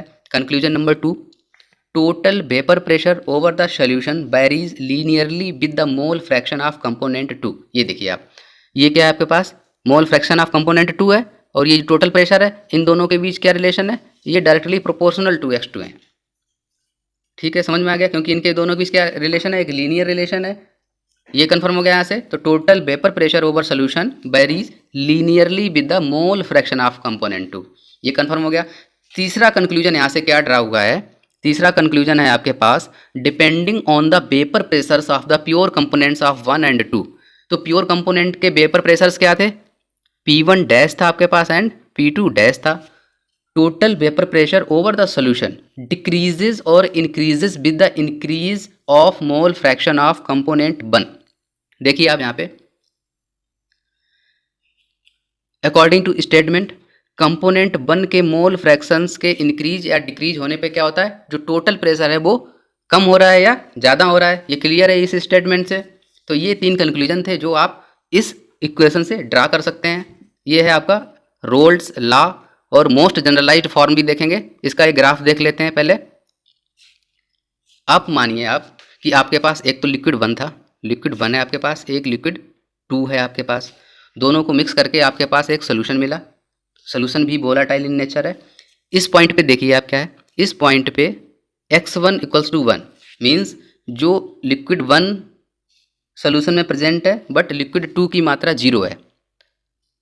जब मोल फ्रैक्शन 1 हो जाता है इसका मतलब 100% वही लिक्विड प्रेजेंट है जिसका मोल फ्रैक्शन 1 है, दूसरा लिक्विड उसमें प्रेजेंट नहीं है। तो यहाँ इस पॉइंट पे क्या है, लिक्विड 1 प्रेजेंट है but liquid 2 is not present. तो इस केस में क्या होगा, और यहाँ से बढ़ते बढ़ते इधर आ जाएं, इस पॉइंट पे क्या है, इस पॉइंट पे देखिए आप, यहाँ पे लिक्विड 2 है, 2 प्रेजेंट है बट 1 0 है, और इन बिटवीन क्या होगा, दोनों लिक्विड मिक्स होंगे। इस तरह से अगर आप इस तरफ मूव करेंगे तो आपको क्या मिलेगा, लिक्विड 1 की वैल्यू कम होती जाएगी और यहाँ पे आके 0 हो जाएगी। इस तरफ आप मूव करेंगे तो आपको क्या मिलेगा, लिक्विड 2 की वैल्यू 1 से लेके डिक्रीज होते होते यहाँ पे आके क्या हो जाएगी, 0 हो जाएगी। अब आपने माना कि जो आपका प्रेशर है, vapour pressure of pure liquid 2, वो ग्रेटर देन है किससे, P1 डैश से। आपने क्या माना, एज्यूम किया आपने कि P2 डैश जो है वो ग्रेटर देन P1 डैश है, ये आपने एज्यूम कर लिया। तो यहाँ पे इस लाइन पे क्या आएगा, P2 डैश आएगा। क्यों आएगा P2 डैश, क्योंकि यहाँ पे x2 1 है, x1 0 है, means pure form of liquid 2 is present here. यहाँ पे देखिए आप, लिक्विड 2 का मोल फ्रैक्शन कितना है, 1 है। तो आप कह सकते हैं इस पॉइंट पे लिक्विड 2 ही प्रेजेंट है। तो लिक्विड 2 का जो वेपर प्रेशर आएगा वो आपने यहाँ पे मार्क कर लिया P2 डैश। सेम इसी तरह से आपने लिक्विड 1 का वेपर प्रेशर यहाँ पे मार्क कर लिया P1 डैश, यहाँ पे लिक्विड 2 प्रेजेंट नहीं है, तो ये दोनों क्या हो गए, ये प्योर लिक्विड्स के वेपर प्रेशर हो गए। P2 डैश आपने एज्यूम किया है कि इसका वेपर प्रेशर जो है वो P1 डैश से बड़ा है। ठीक है, अब आपने क्या किया, अब आप जैसे जैसे लिक्विड 1 की मात्रा बढ़ाते गए, यहाँ पे देखिए आप, यहाँ पे क्या है, लिक्विड 1 प्रेजेंट है, लिक्विड 1 की मात्रा कम होती जाएगी, इस साइड में लिक्विड 1 की मात्रा कम होती जा रही है और लिक्विड 2 की मात्रा क्या है, बढ़ रही है। तो आपको ये रिलेशन किस तरह से मिलेगा, इस तरह से, इस तरह से बढ़ते बढ़ते ये जो रिलेशन होगा आपका लीनियर होगा, स्ट्रेट लाइन आपको दिखेगी, 0 से बढ़ते बढ़ते आपको P2 डैश तक मिलेगा। सेम इसी तरह लिक्विड 1 के केस में होगा, 0 से बढ़ते बढ़ते ये आपका आएगा P1 डैश तक, क्योंकि ये जो प्रेशर होता है वो डायरेक्टली प्रोपोर्शनल होता है किसके, मोल फ्रैक्शन के। तो मोल फ्रैक्शन क्या है आपका, लीनियरली बढ़ रहा है, तो आपका ये भी किस तरह से बढ़ेगा, लीनियर फॉर्म में बढ़ेगा।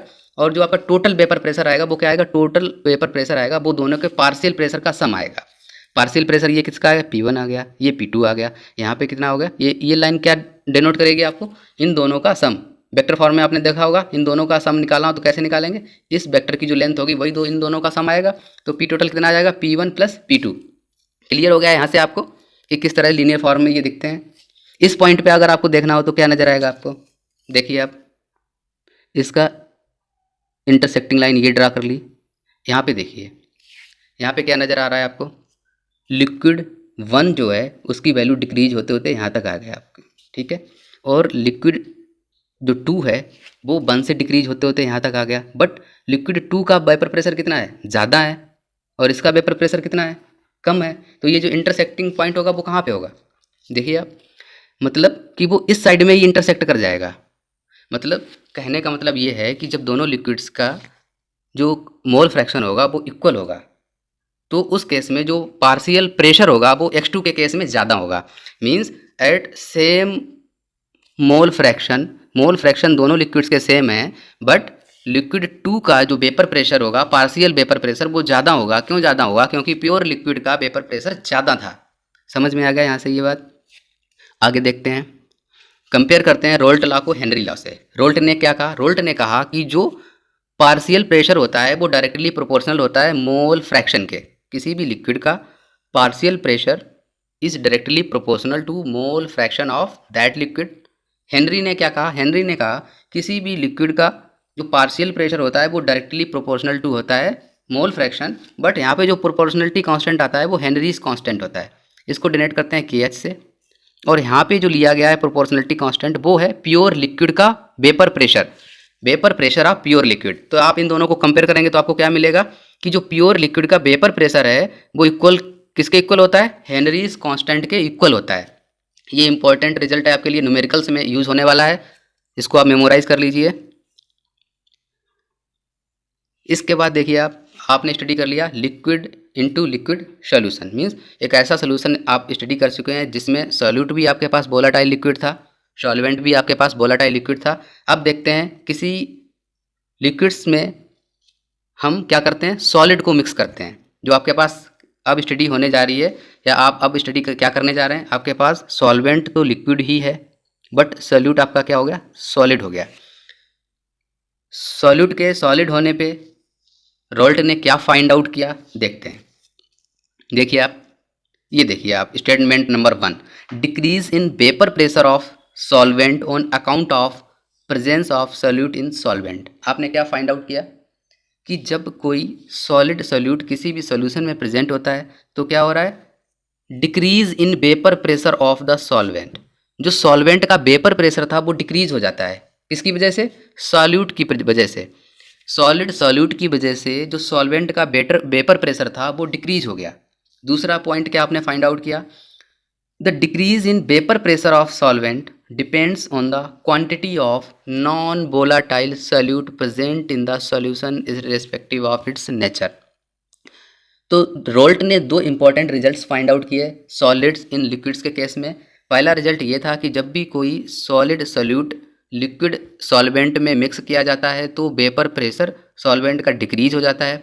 दूसरा उन्होंने रिजल्ट फाइंड आउट किया कि जब भी कोई सॉल्यूट लिक्विड सॉल्वेंट में मिक्स किया जाता है तो क्या हो रहा है, साथ में क्या हो रहा है कि ये जो डिक्रीज इन वेपर प्रेशर है वो किस पे डिपेंड कर रही है, वो क्वांटिटी ऑफ सॉल्यूट पे डिपेंड कर रही है। मींस किस क्वांटिटी में आपने सॉलिड को मिक्स किया है इस पे डिपेंड कर रहा है क्या चीज़, डिक्रीज इन वेपर प्रेशर, ना कि उसके नेचर पे। मींस आप कोई भी सॉलिड मिक्स कर सकते हैं, उसके नेचर पे ये डिपेंड नहीं करेगा कि वेपर प्रेशर सॉल्वेंट का कितना डिक्रीज होगा, ये डिपेंड करेगा उसकी क्वांटिटी पे।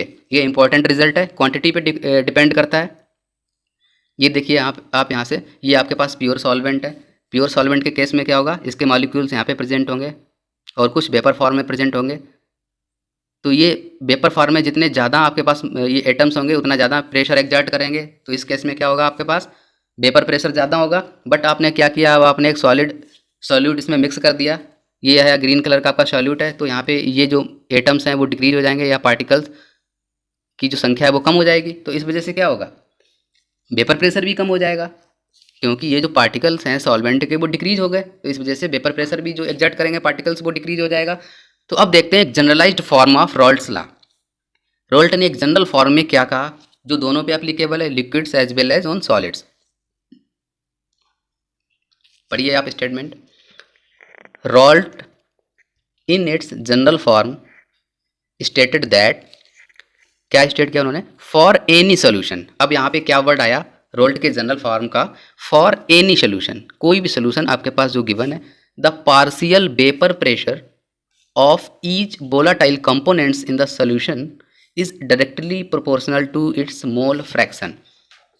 रोल्ट ने लिक्विड सॉल्यूट को लिक्विड सॉल्वेंट में मिक्स करने के बाद, सॉलिड सॉल्यूट को लिक्विड सॉल्वेंट में मिक्स करने के बाद जो फाइंड आउट किया और उसको एक जनरलाइज्ड फॉर्म में पुटअप किया और एक जनरल डेफिनेशन दी किसकी, रॉल्ट्स लॉ की।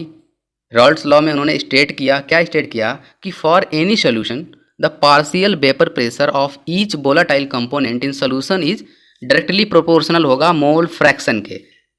जितने भी वोलाटाइल कंपोनेंट्स होंगे उनका जो पार्शियल वेपर प्रेशर होगा वो क्या होगा, डायरेक्टली प्रोपोर्शनल टू होगा मोल फ्रैक्शन के। इंपॉर्टेंट डेफिनेशन या आप कह सकते हैं important statement of Raoult's law, you should memorise it. अब बात करते हैं आइडियल और नॉन आइडियल सॉल्यूशंस की। आइडियल सॉल्यूशंस क्या होते हैं, when a solution does not obey Raoult's law, आपके पास एक ऐसा सोल्यूशन गिवन है जो रोल्ट्स लॉ को फॉलो नहीं करता है, तो वो सोल्यूशन क्या होगा, वो सोल्यूशन नॉन आइडियल सोल्यूशंस होते हैं। मीन्स एक सोल्यूशन आपको गिवन है वो रोल्ट लॉ को फॉलो नहीं करता है, तो वो सोल्यूशन क्या होगा आपका, नॉन आइडियल सोल्यूशन। और ये आप कहाँ तक ऑब्जर्व करेंगे, एंटायर कंसंट्रेशन रेंज पे आप ऑब्जर्व करेंगे, ये कहीं भी किसी भी रेंज पे रोल्ट लॉ को फॉलो नहीं कर रहा है, it means it is a non ideal solution. अब जो नॉन आइडियल सोल्यूशन होंगे वो क्या करेंगे, रोल्ट लॉ से डेविएट करेंगे, और डेविएशन ये दो डायरेक्शन में हो सकता है, वन इज पॉजिटिव डायरेक्शन में डेविएशन हो सकता है, second one is negative deviation हो सकता है। कब पॉजिटिव डेविएशन होगा और कब निगेटिव डेविएशन होगा, समझते हैं बात को। आपने एक सॉल्वेंट कंसीडर किया और आपने इसमें मिक्स किया एक सॉल्यूट। अब आपके पास जो सॉल्वेंट है उसकी प्रॉपर्टी कुछ इस तरह की है कि जो सॉल्वेंट में मॉलिक्यूल्स प्रेजेंट हैं उनके इंटरमॉलिक्यूलर अट्रैक्शन फोर्सेस, और जो सॉल्यूट आपके पास प्रेजेंट है उसके अंदर जो मॉलिक्यूल्स प्रेजेंट हैं उनके अंदर का जो इंटरमॉलिक्यूलर अट्रैक्शन फोर्सेस हैं वो ज़्यादा स्ट्रांग है।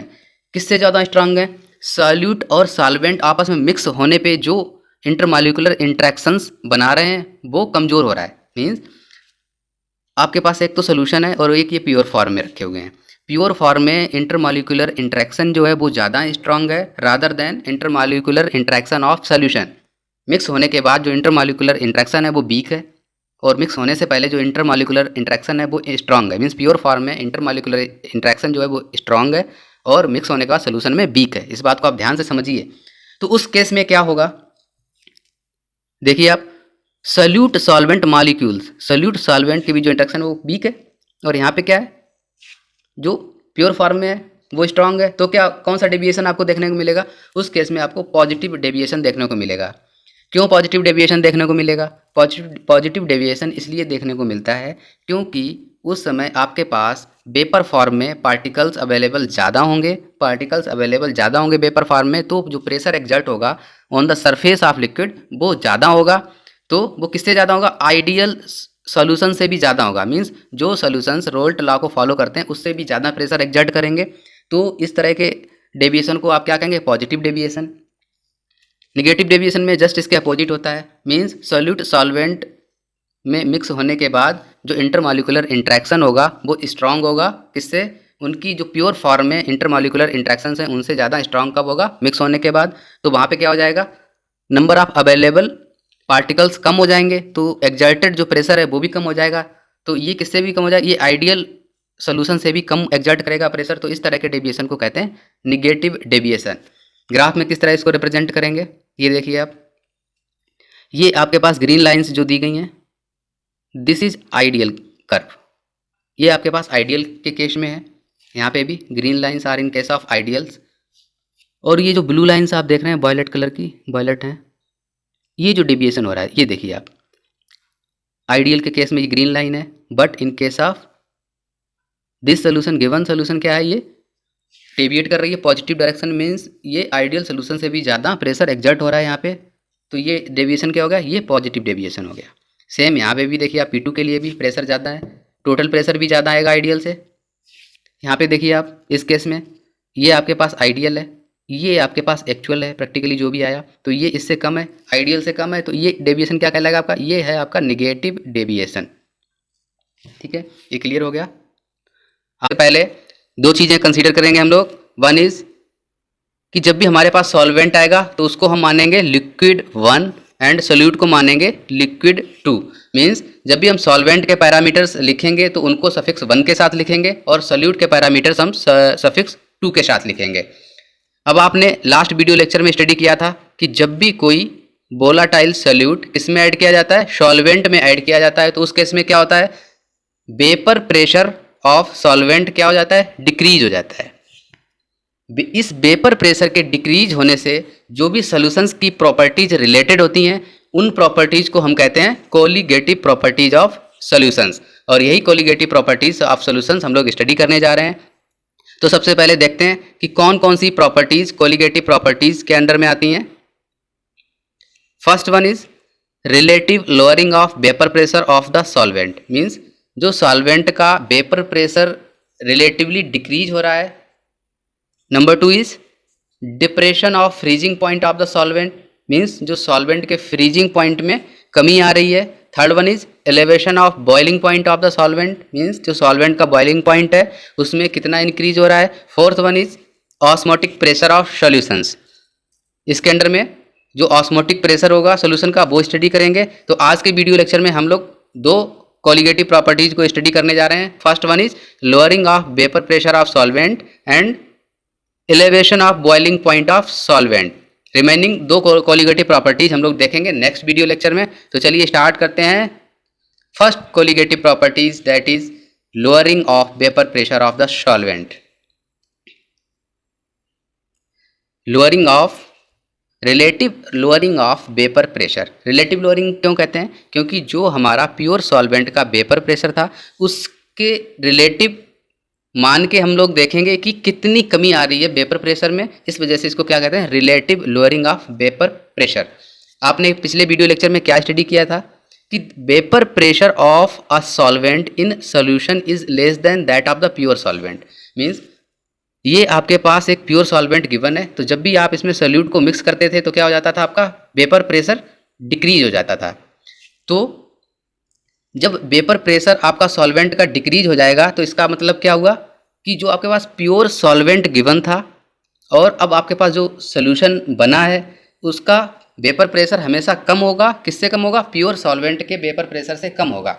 और प्योर सॉल्वेंट का आपने वेपर प्रेशर क्या माना था, P1 डैश, और सोल्यूट को मिक्स करने के बाद जो प्रेशर बना उसको आपने क्या माना था, P1 माना था।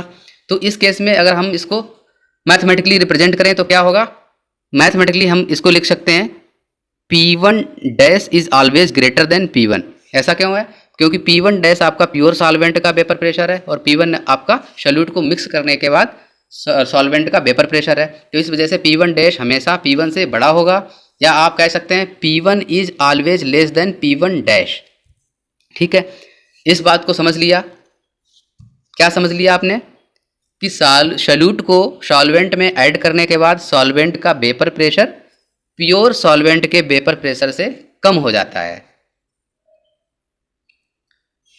आपने देखा था लास्ट लेक्चर में रॉल्ट के लॉ से क्या मिला था आपको result, P1 is directly proportional to X1। Means solvent का पार्शियल प्रेशर सॉल्वेंट के मोल फ्रैक्शन के डायरेक्टली प्रोपोर्शनल होता है। प्रोपोर्शनलिटी कांस्टेंट हटाने के बाद आपके पास क्या रिजल्ट आया था, P1 equals to P1 dash into X1। P1 dash आपका क्या है, प्योर सॉल्वेंट का वेपर प्रेशर है। X1 क्या है आपके पास, सॉल्वेंट का मोल फ्रैक्शन है।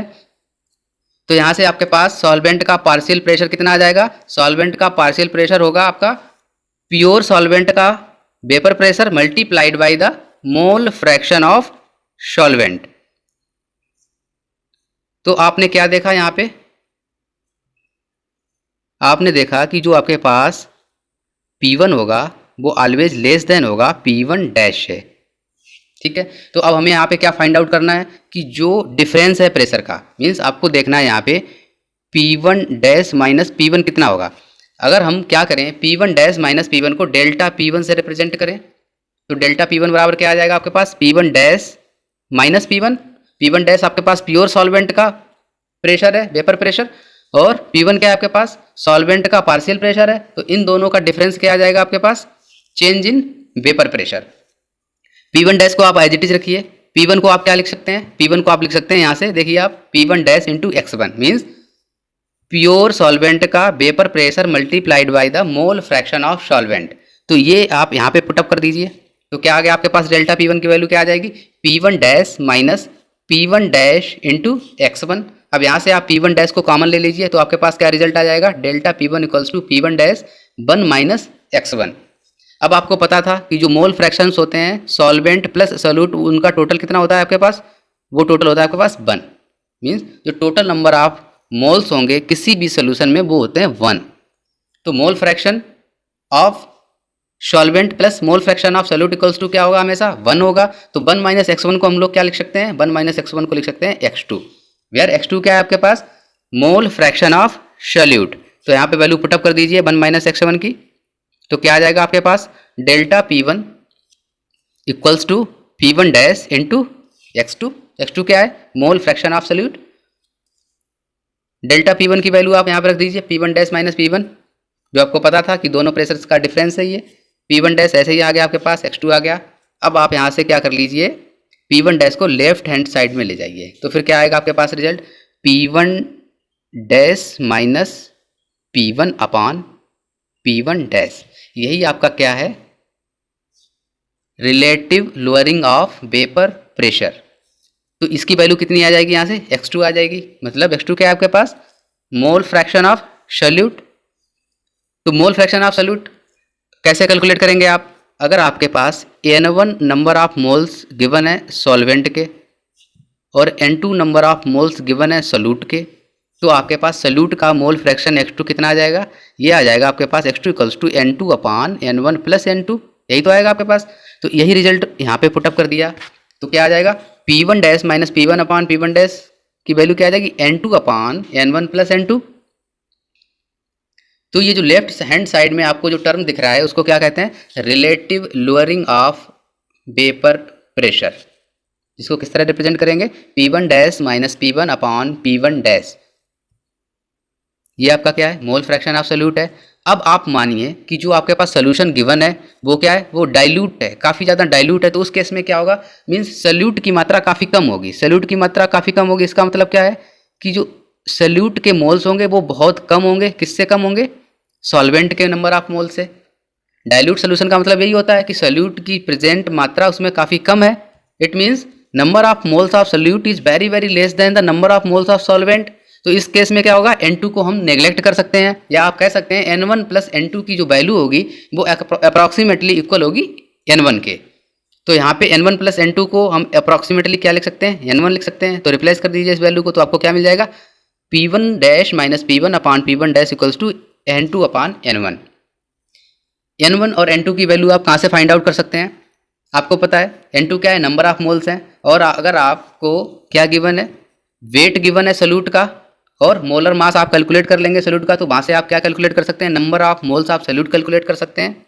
Similarly in the same way from the given mass of solvent को किससे डिवाइड कर देंगे, मोलर मास ऑफ सॉल्वेंट से डिवाइड करने से आपको क्या मिल जाएगा, number of moles of solvent मिल जाएंगे। तो ये वैल्यू इसमें प्रेजेंट करने के बाद आपको एक जनरलाइज फॉर्म में रिजल्ट मिल जाएगा। किस तरह से होगा वो, P1 dash minus P1 upon P1 dash, left hand side same रहेगा। N2 अपॉन N1 की जगह क्या रख देंगे आप, N2 की वैल्यू क्या हो जाएगी, यहाँ से आप देखिए N2 हो जाएगा आपके पास W2 अपॉन M2। W2 क्या है, सॉल्यूट का गिवन मास, और M2 क्या है, मोलर मास। सेम वे में आपके पास N1 बराबर क्या हो जाएगा, W1 अपॉन M1। तो यहाँ पे आप रखिए वैल्यू किसकी, N2 की वैल्यू रखिए W2 अपॉन M2। देखिए आप W2 अपॉन M2, और N1 की वैल्यू डिवीजन में आएगी तो W1 अपॉन M1, तो ये न्यूमरेटर में आ जाएगा। तो यहाँ से क्या रिजल्ट आपको मिल गया, W2 M1 upon M2 into W1। यही वैल्यू क्या है आपकी, this is the relative lowering of vapour pressure of solvent. ये रिजल्ट आप याद कर लीजिए, ये आपके न्यूमेरिकल्स में काफ़ी हेल्प करने वाला है। नेक्स्ट देखते हैं, elevation of boiling point. Means next colligative properties क्या है सॉल्यूशन की, that is elevation of boiling point, means किस तरह से सॉल्वेंट का बॉइलिंग पॉइंट इंक्रीज हो जाता है। कब इंक्रीज हो जाता है, जब आप उसमें सोल्यूट को मिक्स कर देते हैं तो क्या हो जाता है, सॉल्वेंट का बॉइलिंग पॉइंट इंक्रीज हो जाता है। समझते हैं इस बात को कि किस तरह से ये प्रोसेस हो रहा है। आपने क्या स्टडी किया था कि जब भी आप सॉल्वेंट में क्या मिक्स कर देते हैं, सोल्यूट को मिक्स कर देते हैं, तो क्या होता है, वेपर प्रेशर डिक्रीज हो जाता है। अब आपने पढ़ा होगा definition of boiling point. Boiling point क्या होता है, बॉइलिंग पॉइंट वो टेम्परेचर होता है जिस पे लिक्विड का वेपर प्रेशर एटमॉस्फेरिक प्रेशर के इक्वल हो जाता है। मीन्स कोई भी लिक्विड तभी बॉयल होगा जब उसका वेपर प्रेशर एटमॉस्फेरिक प्रेशर के इक्वल हो जाएगा। तो अब आपने क्या देखा, जब आपका सोल्यूट सॉल्वेंट में ऐड हो जाता है तो क्या हो जाता है, उसका वेपर प्रेशर डिक्रीज हो जाता है। तो वेपर प्रेशर डिक्रीज हो जाएगा और आपको सोल्यूट को बॉयल करना है तो आपको क्या करना पड़ेगा, तो आपको टेम्परेचर और ज़्यादा बढ़ाना पड़ेगा जिससे कि जो डिक्रीज हुआ है वेपर प्रेशर उसको कंपनसेट कर सकें। तो वो जो डिक्रीज हुआ है वेपर प्रेशर उसको कंपनसेट करने के लिए जो आप टेम्परेचर को बढ़ाते हैं, मीन्स जो आपको ज़्यादा टेम्परेचर की रिक्वायरमेंट होती है, उस वजह से क्या होता है, हमारा जो बॉइलिंग पॉइंट होता है वो इंक्रीज हो जाता है। तो इसी को हम क्या कहते हैं, elevation of boiling point. Means जो लिक्विड आपका 100 डिग्री सेंटीग्रेड पे बॉयल हो रहा था वो अब कितने पे बॉयल हो रहा है, 110 डिग्री सेंटीग्रेड पे। ऐसा क्यों हो रहा है, क्योंकि वेपर प्रेशर डिक्रीज हो चुका है सोल्यूट के ऐड होने से। तो इसी फिनोमेना को क्या कहते हैं हम लोग, elevation of boiling point. Means boiling point बढ़ जाता है। कब बढ़ जाता है, जब भी आप सोल्यूट को सॉल्वेंट में मिक्स करते हैं तो आपका बॉइलिंग पॉइंट इंक्रीज हो जाता है। वही पॉइंट्स लिखे हैं जो मैंने अभी आपको समझाए हैं। Boiling point of solution always greater than होगा, किससे ग्रेटर देन होगा, boiling point of pure solvent. Means जो भी सोल्यूशन का आपका बॉइलिंग पॉइंट होगा वो प्योर सॉल्वेंट के बॉइलिंग पॉइंट से हमेशा ज़्यादा आएगा। क्यों ज़्यादा आएगा, क्योंकि vapour pressure of solution always less than होता है vapour pressure of pure solvent के। और बॉइलिंग पॉइंट क्या होता है, at the boiling point vapour pressure of liquid is always equal to the atmospheric pressure. अब आप कंसीडर करिए कि जो आपके पास प्योर सॉल्वेंट है उसका जो वेपर प्रेशर है, या आप कहिए उसका जो बॉइलिंग पॉइंट है वो कितना गिवन है, टीवी डैश। आपने एज्यूम किया, क्या एज्यूम किया कि प्योर सॉल्वेंट का बॉइलिंग पॉइंट टीवी डैश है और जो सोल्यूशन बना उसका बॉइलिंग पॉइंट टीवी है। तो अब आपको इस डिस्कशन से क्या पता चला, जो टीवी होगा, TV is always greater than TV dash. Means pure solvent का बॉइलिंग पॉइंट हमेशा क्या होगा, लेस होगा। किससे लेस होगा, बॉइलिंग पॉइंट ऑफ सोल्यूशन से लेस होगा। तो हम यहाँ पे क्या डिफरेंस देखेंगे, मीन्स जब भी हम एलिवेशन कैलकुलेट करेंगे बॉइलिंग पॉइंट का तो क्या कैलकुलेट करने वाले हैं, TV minus TV dash calculate करने वाले हैं हम लोग। तो देखते हैं, ये देखिए क्या लिखा हुआ है, the increase in the boiling point delta TB is known as the elevation of boiling point, जिसको कैसे रिप्रेजेंट करते हैं, टीवी माइनस टीवी डैश। अगर यहाँ पे मोलैलिटी को स्मॉल एम से रिप्रेजेंट करें तो देखते हैं आगे के डिस्कशन में मोलैलिटी का क्या यूज होने वाला है। फ्रॉम द वेरियस रिसर्च ये फाइंड आउट किया गया है कि ये जो एलिवेशन होता है इन द बॉइलिंग पॉइंट वो प्रोपोर्शनल होता है, किसके प्रोपोर्शनल होता है, वो होता है आपका मोलैलिटी के प्रोपोर्शनल होता है। ये रिजल्ट आपको याद रखना है कि जो भी इंक्रीज इन बॉइलिंग पॉइंट होता है वो ऑलवेज प्रोपोर्शनल होगा मोलैलिटी के। और आप प्रोपोर्शनली कांस्टेंट को हटाएं तो आपको क्या रिजल्ट मिलेगा, delta T B equals to K B into M. K B क्या है, के बी आपके पास एक कांस्टेंट है जिसको आप कहते हैं बॉइलिंग पॉइंट एलिवेशन कांस्टेंट या मोलल एलिवेशन कांस्टेंट, इसको एबेलियोस्कोपिक कांस्टेंट भी कहते हैं। तो इसकी वैल्यू क्वेश्चन में हमेशा गिवन होगी, आपको न्यूमेरिकल्स में के बी की वैल्यू गिवन होगी। M is the molality and delta T B is the elevation of boiling point. तो देखते हैं मोलैलिटी किस तरह से रिलेटेड हो सकती है आपके एलिवेशन ऑफ बॉइलिंग पॉइंट से। अब आप कंसीडर करिए, आपने क्या देखा था कि जो डेल्टा टीवी की वैल्यू होगी वो किसके प्रोपोर्शनल है, ये ऑलवेज प्रोपोर्शनल होती है आपकी मोलैलिटी के। तो डेल्टा टीवी की वैल्यू क्या आ गई थी आपके पास, के बी इंटू एम। एम क्या है आपकी मोलैलिटी, मोलैलिटी की डेफिनेशन क्या थी, number of moles of solute, means liquid 2 के नंबर ऑफ मोल्स कितने प्रेजेंट है, और इसके बाद सोल्यूशन का वेट इन केजी, यही तो थे। मोलैलिटी की डेफिनेशन क्या थी आपके पास? मोलैलिटी की डेफिनेशन थी number of moles of solute divided by mass of solution in KG. तो अब आप बताइए, अगर आपके पास एक सॉल्यूट गिवन है जिसका मास है W2 और उसका मोलर मास है M2, और आपके पास एक सॉल्यूशन मिला, या आप जिसको कह सकते हैं सॉल्वेंट है, जिसका वेट गिवन है आपके पास W1 ग्राम। तो यहाँ से अगर आपको मोलैलिटी कैलकुलेट करनी हो तो क्या रिजल्ट आ जाएगा? W2 upon M2 means number of moles of solute upon divided by mass of solution in KG. तो ये सॉल्यूशन आपको किस में गिवन है? ग्राम में गिवन है। अब इसको केजी में कन्वर्ट करने के लिए क्या करेंगे आप? 10⁻³ का मल्टीप्लाई करेंगे, और ये इसको अगर न्यूमरेटर में ले जाएंगे तो ये पावर प्लस की पावर हो जाएगी। इसको और क्या लिख सकते हैं? इसको इस तरह से लिख सकते हैं W2 into 1000 upon M2 into W1। क्या लिख सकते हैं? W2 अपॉन W1, साफ साफ देखिए आप, इसको लिख सकते हैं W2 upon W1 into M1, numerator में आ जाएगा आपका मल्टीप्लाइड बाई 1000। ये है आपकी मोलैलिटी की वैल्यू।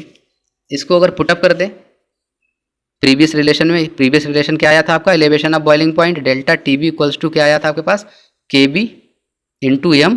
तो M की जगह आप क्या पुटअप कर देंगे? ये वैल्यू पुटअप कर देंगे। तो यहाँ से अगर आपको कुछ पूछा गया है, कोई भी एक रिलेशन पूछा गया, मान लो ये वेट गिवन है आपको सॉल्यूट का, सोल्यूशन का वेट गिवन है और ये भी आपके पास गिवन है, तो आप यहाँ से क्या कर लेंगे? मोलैलिटी को कैलकुलेट कर लेंगे, और यहाँ से आप क्या निकाल लेंगे? डेल्टा टीबी निकाल लेंगे। या डेल्टा टीबी आपको गिवन है, W2 पूछा गया है तो वो आप कैलकुलेट कर लेंगे। W1 आपसे पूछा गया है, W2 गिवन है तो वो आप कैलकुलेट कर लेंगे। तो इस फार्मूले का आपका न्यूमेरिकल में यूज़ होने वाला है।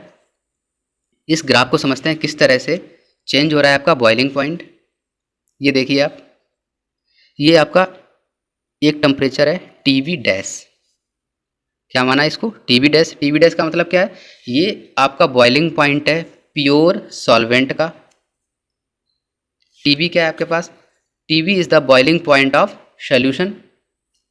तो बॉइलिंग पॉइंट जब आपके पास सॉल्वेंट प्योर फॉर्म में था तो उसका बॉइलिंग पॉइंट कितना था? TB dash. और यहाँ पे देखिए आप वेपर प्रेशर, तो इसका वेपर प्रेशर देखिए आप कितना है? 1 atm। तो यहाँ पे ये क्या हो जाएगा? बॉयल हो जाएगा। सॉल्वेंट कहाँ पे बॉयल हो रहा है? यहाँ पे बॉयल हो रहा है। बट दूसरे केस में क्या होगा? आप देखिए एटमॉस्फेरिक प्रेशर तो वही रहेगा, बट इसका क्या हो गया? जैसे जैसे वेपर प्रेशर क्या होगा? वेपर प्रेशर कम हो जाएगा। तो उस केस में क्या करना पड़ेगा? टेम्परेचर को ज़्यादा बढ़ाना पड़ेगा इसके लिए, बॉयल करने के लिए लिक्विड को। अब आप यहाँ पे देखिए ये वेपर प्रेशर की वैल्यू दी है आपके पास, मीन्स इस वेपर प्रेशर पे ही जो आपका बॉइलिंग पॉइंट है वो अचीव होगा। तो अब क्या करना पड़ रहा है आपको? इस वैल्यू से ज़्यादा हीट करना पड़ रहा है लिक्विड को, क्या अचीव करने के लिए? बॉइलिंग अचीव करने के लिए। मीन्स ये जो हीट है ये आपको एक्स्ट्रा देनी पड़ रही है, मीन्स इतना टेम्परेचर आपको एक्स्ट्रा लगाना पड़ रहा है for achieving the boiling point. और ऐसा क्यों हो रहा है? ऐसा इसलिए हो रहा है क्योंकि जो वेपर प्रेशर है वो डिक्रीज हो जा रहा है। कैसे डिक्रीज हो रहा है? ये देखिए आप, वेपर प्रेशर का डिक्रीज देखिए आप। ये लाइन आपकी क्या है? सॉल्वेंट की लाइन है। ये लाइन आपकी सोल्यूशन की लाइन है। सोल्यूशन का वेपर प्रेशर देखिए आप कितना है। यहाँ से देखिए आप, क्या नजर आ रहा है आपको? The vapour pressure of solution is less than vapour pressure of solvent. Means जो प्योर फॉर्म में सॉल्वेंट था, ये देखिए आप यहाँ से, उसका जो वेपर प्रेशर था वो ज़्यादा था rather than vapour pressure of solution. ये देखिए ये डिक्रीज दिख रही ना आपको? वेपर प्रेशर ये है, तो ये सोल्यूशन का वेपर प्रेशर कहाँ पे मेजर किया जा रहा है? ये लेस वैल्यू है, सॉल्वेंट का वेपर प्रेशर ज़्यादा था। तो ये जो वेपर प्रेशर में लेस हो रहा है, मीन्स जो वेपर प्रेशर में कमी आ रही है, उस वजह से आपका क्या लग रहा है? ये हीट ज़्यादा लग रही है। तो इसी हीट जो ज़्यादा लग रही है इसी को क्या कहते हैं? Elevation of boiling point. तो चलिए स्टार्ट करते हैं from the definition of freezing point. तो सबसे पहले समझते हैं फ्रीजिंग पॉइंट होता क्या है। Freezing point of a substance may be defined as the temperature. Freezing point एक ऐसा टेम्परेचर होता है जिसके ऊपर क्या होता है? The vapour pressure of substance in its liquid phase is equal to its vapour pressure in the solid phase. Means आपके पास किसी भी सब्सटेंस की दो फेज अवेलेबल हैं, one is liquid phase and another one is freezed phase, तो freezing point पे क्या होगा, ये एक ऐसा टेम्परेचर होता है जिसपे दोनों फेजेस का आपका जो वेपर प्रेशर है वो इक्वल हो जाता है। मीन्स आप ये कह सकते हैं किसी भी सब्सटेंस की लिक्विड फेज से जब आप फ्रीज्ड फेज में जाते हैं तो वो पॉइंट या वो टेम्परेचर जिस पे लिक्विड फेज का वेपर प्रेशर फ्रीज्ड फेज के वेपर प्रेशर के बराबर हो जाता है, वो टेम्परेचर आपका कहलाता है फ्रीजिंग पॉइंट। समझते हैं बात? आपने क्या कंसीडर किया था कि एक आपके पास सॉल्वेंट गिवन है, इस सॉल्वेंट में क्या किया जाए, एक नॉन वोलाटाइल सोल्यूट को अगर मिक्स कर दिया जाए तो क्या होगा, इसका वेपर प्रेशर कम हो जाएगा। लास्ट वीडियो लेक्चर में भी यही देखा था कि जब भी एक नॉन वोलाटाइल सोल्यूट को एक सॉल्वेंट में ऐड किया जाता है तो उस सॉल्वेंट का वेपर प्रेशर कम हो जाता है। और ये वेपर प्रेशर क्यों कम हो रहा था, क्योंकि जो अवेलेबल पार्टिकल्स थे उनकी संख्या कम हो रही थी, तो उस वजह से वो पार्टिकल्स जो लिक्विड की सरफेस पे प्रेशर एग्जर्ट कर रहे हैं वो कम हो जाता है। तो ये बात समझ में आ गई कि जब भी नॉन वोलाटाइल सोल्यूट को किसी भी सॉल्वेंट में ऐड किया जाएगा तो उसका वेपर प्रेशर कम हो जाएगा, सॉल्वेंट का वेपर प्रेशर कम हो जाएगा। तो हम क्या कंसीडर करते हैं, लेट अस कंसीडर, अब आप मानिए कि TF डैश क्या है, आपके पास सॉल्वेंट का फ्रीजिंग पॉइंट है किस फॉर्म में, जब आपका सॉल्वेंट प्योर फॉर्म में गिवन है। आपके पास ये सॉल्वेंट है, ये प्योर फॉर्म में है, तो इसका जो फ्रीजिंग पॉइंट होगा वो क्या होगा, TF डैश। अब आपने क्या किया, इसमें एक सोल्यूट को मिक्स कर दिया, सोल्यूट को मिक्स करने के बाद इस सॉल्वेंट का फ्रीजिंग पॉइंट क्या हो जाता है, वो हो जाता है TF। ठीक है जी। अब आपके पास दो फ्रीजिंग पॉइंट आ गए, one is of the pure solvent, second one is after mixing the non volatile solute in solvent. TF dash आपको पता है कि जो ये फ्रीजिंग पॉइंट होगा TF डैश, ये किसका है, प्योर सॉल्वेंट का है। TF किसका है, आफ्टर मिक्सिंग द सोल्यूट। तो ये जो TF की वैल्यू होगी वो TF डैश से बड़ी होगी या छोटी होगी, ये देखिए आप सोचिए और बताइए कि जो TF की वैल्यू होगी वो TF डैश से ज़्यादा होगी या कम होगी।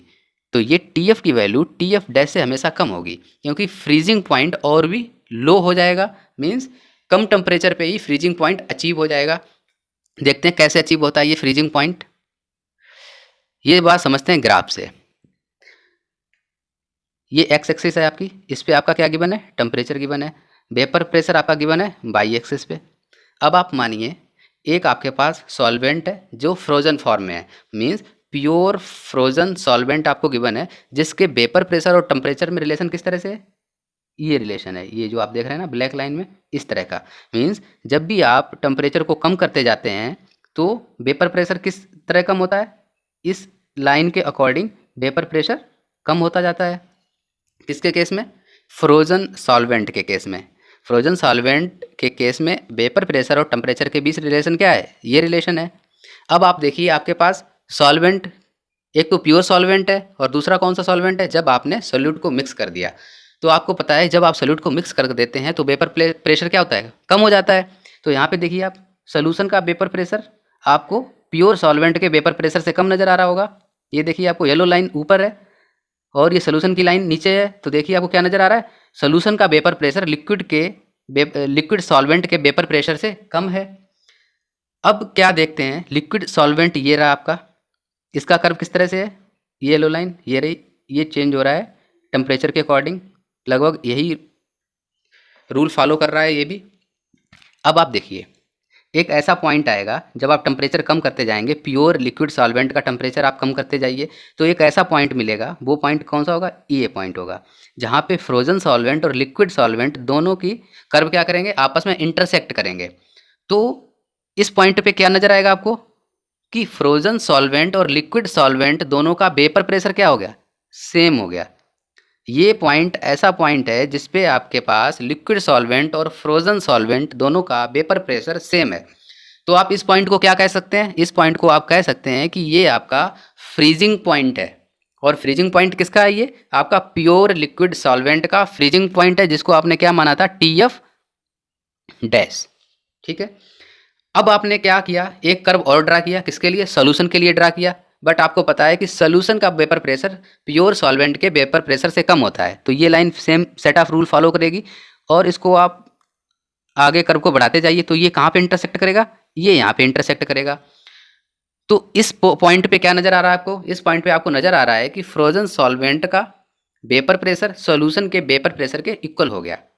तो इस पॉइंट पे जो टेम्परेचर होगा वो क्या होगा, वो होगा आपका फ्रीजिंग पॉइंट। फ्रीजिंग पॉइंट किसका होगा, ये सॉल्यूशन का फ्रीजिंग पॉइंट होगा, क्योंकि यहाँ पे प्योर सॉल्वेंट का फ्रोजन कंडीशन में वेपर प्रेशर और सॉल्यूशन का वेपर प्रेशर क्या हो गया, सेम हो गया। तो ये पॉइंट आपका हो गया फ्रीजिंग पॉइंट ऑफ सॉल्यूशन, ये पॉइंट हो गया आपका freezing point of solvent in its pure form.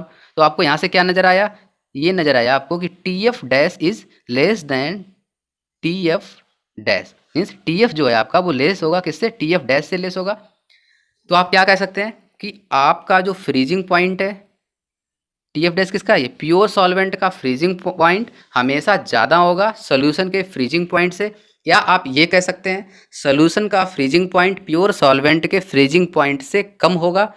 तो आप इसको स्टैंडर्ड टर्म में ये लिख सकते हैं डिप्रेशन ऑफ फ्रीजिंग पॉइंट, क्योंकि जो आपका फ्रीजिंग पॉइंट है वो कम टेम्परेचर पे ही अचीव हो गया।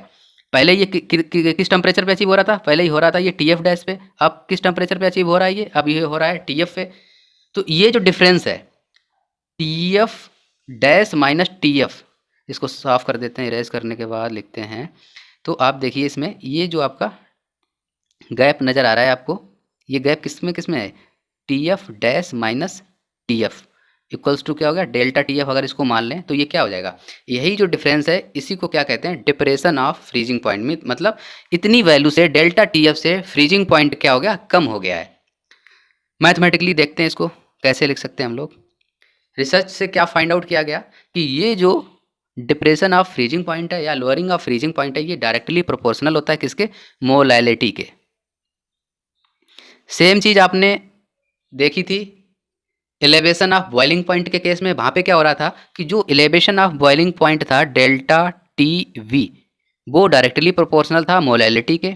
सेम यहाँ पे भी जो डिप्रेशन ऑफ फ्रीजिंग पॉइंट है या आप कह सकते हैं चेंज इन फ्रीजिंग पॉइंट है वो डायरेक्टली प्रोपोर्शनल है किसके, मोलैलिटी के। प्रोपोर्शनलिटी कांस्टेंट को हटाते हैं तो आपके पास आ जाता है result delta T F equals to K F into M. यहाँ पे के एफ क्या है, के एफ एक कांस्टेंट है जिसको क्या कहते हैं, फ्रीजिंग पॉइंट डिप्रेशन कांस्टेंट या मोलल डिप्रेशन कांस्टेंट या क्रायोस्कोपिक कांस्टेंट। आपके न्यूमेरिकल में कोई भी वर्ड यूज किया जा सकता है, मोलल डिप्रेशन कांस्टेंट यूज किया जा सकता है या क्रायोस्कोपिक कांस्टेंट यूज किया जा सकता है। तो आप समझ जाएंगे क्वेश्चन को देख के ये वैल्यू किसकी होगी, के एफ की वैल्यू होगी। तो यहाँ से आपको क्या नजर आया, delta T F equals to K F into M. M क्या है, मोलैलिटी। मोलैलिटी को कैलकुलेट करके इस फार्मूले में रख दें तो हम लोग क्या कैलकुलेट कर लेंगे, डेल्टा टी एफ की वैल्यू निकाल लेंगे। अगर आपको के एफ गिवन है और मोलैलिटी गिवन है तो आप क्या कैलकुलेट कर लेंगे, डेल्टा टी एफ कैलकुलेट कर लेंगे। इन केस आपको डेल्टा टी एफ गिवन है और के एफ गिवन है और आपसे एम पूछा गया है तो एम को कैलकुलेट करने के लिए आप इन दोनों वैल्यू से कैलकुलेट कर लेंगे, डेल्टा टी एफ अपन के एफ हो जाएगा। बट आपको कुछ और टर्म्स दिए हैं, जैसे मोलैलिटी को कैलकुलेट कैसे करते हैं पहले ये देखते हैं। मोलैलिटी की डेफिनेशन क्या थी आपके पास, small m equals to number of moles divided by weight of solvent in kg. यही तो थी मोलैलिटी की डेफिनेशन आपके पास। मोलैलिटी क्या कहती है, number of moles divided by weight of solvent in kilogram. तो नंबर ऑफ मोल्स जो आपने लिए वो किस चीज़ के मोल होंगे, नंबर ऑफ मोल्स हमेशा आप कंसीडर करेंगे सॉल्यूट के, और जो आप डिवाइड करेंगे, डिवाइड किससे करेंगे, डिवाइड हमेशा करेंगे ऑफ वेट ऑफ सॉल्वेंट से, और वो वेट किस में होगा, किलोग्राम में होगा। तो मोलैलिटी को आप कैसे लिख सकते हैं, m equals to number of moles of solute क्या हो जाएंगे, सॉल्यूट का जो गिवन मास होगा उसमें सॉल्यूट के मोलर मास का डिवाइड कर देंगे तो आपके पास क्या आ जाएगा, नंबर ऑफ मोल्स आ जाएंगे, और अपान में क्या आएगा आपके पास, weight of solvent in kilogram. और आपके पास W1 अगर वेट गिवन है सॉल्वेंट का, ये ग्राम में गिवन है, तो आप क्या करेंगे 1000 से डिवाइड कर देंगे जिससे कि W1 आपका किस में हो जाए, किलोग्राम में हो जाए।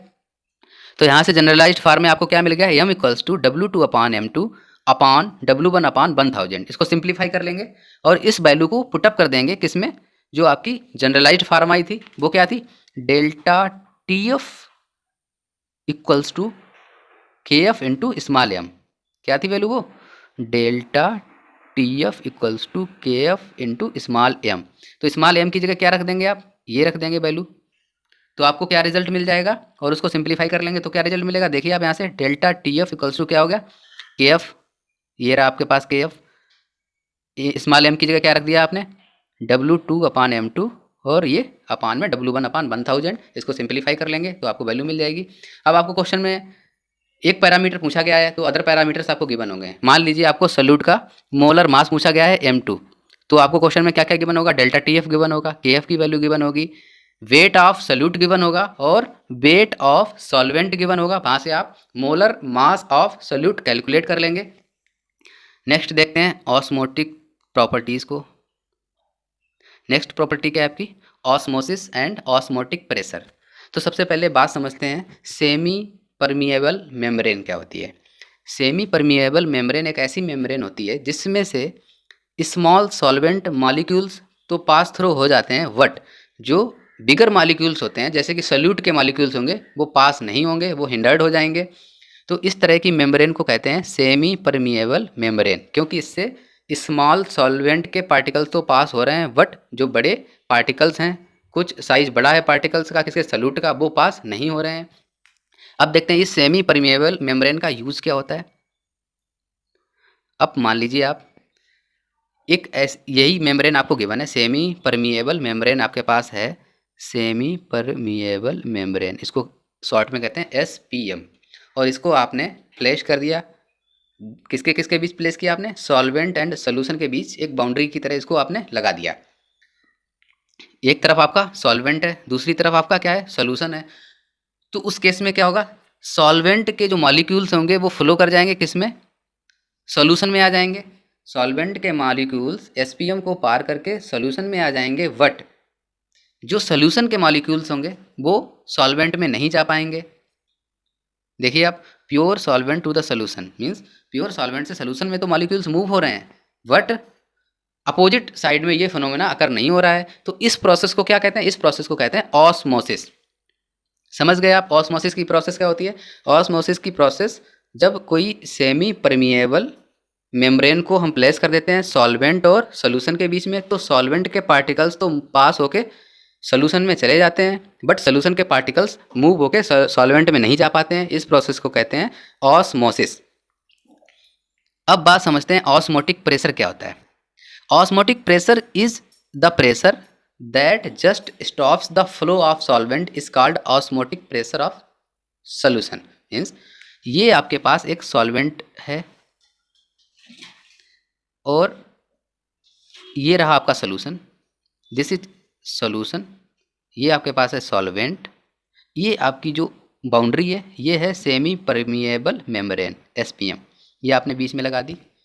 अब क्या हो रहा है, इधर के जो स्मॉल पार्टिकल्स हैं वो इधर तो मूव हो रहे हैं, बट अपोजिट डायरेक्शन में ये प्रोसेस नहीं हो रहा है। तो इस प्रोसेस को क्या कहा था आपने, ऑस्मोसिस प्रोसेस। अब आप क्या करें, इधर कुछ प्रेशर अप्लाई कर दें। प्रेशर अप्लाई करने से क्या होगा, ये जो सॉल्वेंट के पार्टिकल्स मूव हो रहे हैं ये मूव नहीं हो पाएंगे। तो ये जो प्रेशर की रिक्वायरमेंट होगी, तो ये जो अमाउंट ऑफ प्रेशर है, इस प्रेशर को कहते हैं ऑस्मोटिक प्रेशर। मतलब कि वो प्रेशर जो जस्ट फ्लो को रोक दे, जस्ट हिंडर कर दे, उस प्रेशर को कहेंगे ऑस्मोटिक प्रेशर। सेम समझाया गया है। सोल्यूशन है ये आपका सॉल्वेंट है, यहाँ पे आपने मेम्ब्रेन को प्लेस कर दिया है। ये एटमॉस्फेरिक प्रेशर लग रहा है आपके ऊपर, ये सॉल्वेंट के ऊपर क्या है, एटमॉस्फेरिक प्रेशर, PATM से रिप्रेजेंट करते हैं। सोल्यूशन के ऊपर भी कौन सा प्रेशर काम कर रहा है, PATM, एटमॉस्फेरिक प्रेशर। अब क्या होगा, जो सॉल्यूशन है ये है आपका सॉल्वेंट, सॉल्वेंट के पार्टिकल्स मूव किधर करेंगे, इस डायरेक्शन में मूव करेंगे। लेकिन आप क्या करो, आप यहाँ पे एक प्रेशर P0 और अप्लाई कर दो। आपने क्या किया, एक प्रेशर P0 अप्लाई कर दिया, तो क्या हो गया, तो ये जो फ्लो ऑफ पार्टिकल्स है ये क्या हो गया, ये हिंडर्ड हो गया, मीन्स रुक गया। तो इससे क्या होगा, ये जो वॉल्यूम है लिक्विड का दोनों साइड सेम बना रहेगा, और जो ये P0 की वैल्यू है जिससे कि ये मूवमेंट ऑफ पार्टिकल ब्रेक हुआ है उसको कहते हैं ऑस्मोटिक प्रेशर। मीन्स P0 आपके पास क्या आ गया, P0 is osmotic pressure, osmotic pressure. ठीक है जी, ये गिवन है आपके पास पी नॉट। देखते हैं मैथमेटिकली कैसे रिप्रेजेंट कर सकते हैं, क्या रिलेशन होता है ऑस्मोटिक प्रेशर का टेम्परेचर के साथ। Osmotic pressure is directly proportional to the molarity capital M of the solution at a given temperature. आपके पास कोई टेम्परेचर गिवन है तो उस टेम्परेचर पे जो ऑस्मोटिक प्रेशर होगा वो डायरेक्टली प्रोपोर्शनल होगा। Osmotic pressure is directly proportional to molarity of solution. Last video में क्या देखा था आपने, जो एलिवेशन ऑफ बॉइलिंग पॉइंट था वो डायरेक्टली प्रोपोर्शनल था मोलैलिटी के। इस वीडियो लेक्चर में अभी क्या डिस्कस किया है कि जो डिप्रेशन ऑफ फ्रीजिंग पॉइंट था वो भी डायरेक्टली प्रोपोर्शनल था मोलैलिटी के, बट जो ऑस्मोटिक प्रेशर होगा वो डायरेक्टली प्रोपोर्शनल होगा मोलैरिटी के। तो प्रोपोर्शनलिटी कांस्टेंट को हटाते हैं तो पी नॉट की वैल्यू कितनी आ जाएगी, पी नॉट इक्वल्स टू आ जाएगा आपके पास capital M R into T. तो एम तो क्या है, मोलैरिटी है, आर और टी क्या है, ये मोलैरिटी कांस्टेंट को, जो आपका प्रोपोर्शनलिटी कांस्टेंट है, इसको रिमूव करने के लिए यहाँ पे ये वैल्यू पुटअप करते हैं, जहाँ पे आर एक कांस्टेंट है और टी टेम्परेचर है आपका। मोलैरिटी की डेफिनेशन क्या होती है, मोलैरिटी का डेफिनेशन है आपके पास capital M equals to number of moles of solute. किसके मोल्स होंगे, सॉल्यूट के मोल्स होंगे। Capital M equals to number of moles of solute, ठीक है जी, divided by volume of solution, solution in litre. Molarity की डेफिनेशन यही तो थी आपके पास कि जो number of moles of solute होंगे उसमें किसका डिवीजन करेंगे, उसमें करेंगे आप वॉल्यूम का डिवीजन, और वो वॉल्यूम आपका होगा लीटर में। तो वॉल्यूम आपका अगर वी लीटर गिवन है और नंबर ऑफ मोल्स सॉल्यूट के N2 हैं तो यहाँ से क्या आ जाएगा आपके पास m इक्वल्स टू, तो हो जाएगा आपके पास capital M equals to N2 upon V। इस वैल्यू को आप यहाँ पे पुटअप कर दीजिए तो आपके पास ऑस्मोटिक प्रेशर क्या आ जाएगा, P not equals to N2 upon V into RT। समझ गए आप, यहाँ पे देखिए आप। अब आपको सॉल्यूट के नंबर ऑफ मोल्स कैलकुलेट करने हो तो आप क्या करेंगे, नंबर ऑफ मोल्स होते हैं given weight of solute divided by molecular mass of solute. ये वैल्यू आप N2 की जगह पुटअप कर दीजिए क्वेश्चन में, तो पी नॉट इक्वल्स टू क्या आ जाएगा, W2 upon M2 into V multiplied by RT। Simplify कर लेते हैं तो रिजल्ट आपके पास क्या आ जाएगा, M2 equals to W2 upon P not into V into RT। Means अगर आपको क्वेश्चन में सॉल्यूट का वेट गिवन है, ऑस्मोटिक प्रेशर गिवन है, वॉल्यूम ऑफ सॉल्यूशन गिवन है, टेम्परेचर गिवन है, तो आप molar mass of solute calculate कर सकते हैं बाय यूजिंग दिस फार्मूला। और आपको molar mass of solute given है, वेट ऑफ सॉल्यूट गिवन है, टेम्परेचर गिवन है, वॉल्यूम ऑफ सॉल्यूशन गिवन है, तो आप क्या कैलकुलेट कर सकते हैं, तो आप ऑस्मोटिक प्रेशर कैलकुलेट कर सकते हैं। ये जो फार्मूले ये आपको मेमोराइज कर लेने चाहिए, ये काफ़ी यूजफुल होंगे फॉर सॉल्विंग द न्यूमेरिकल्स। तो आज के लिए इतना ही, थैंक यू सो मच।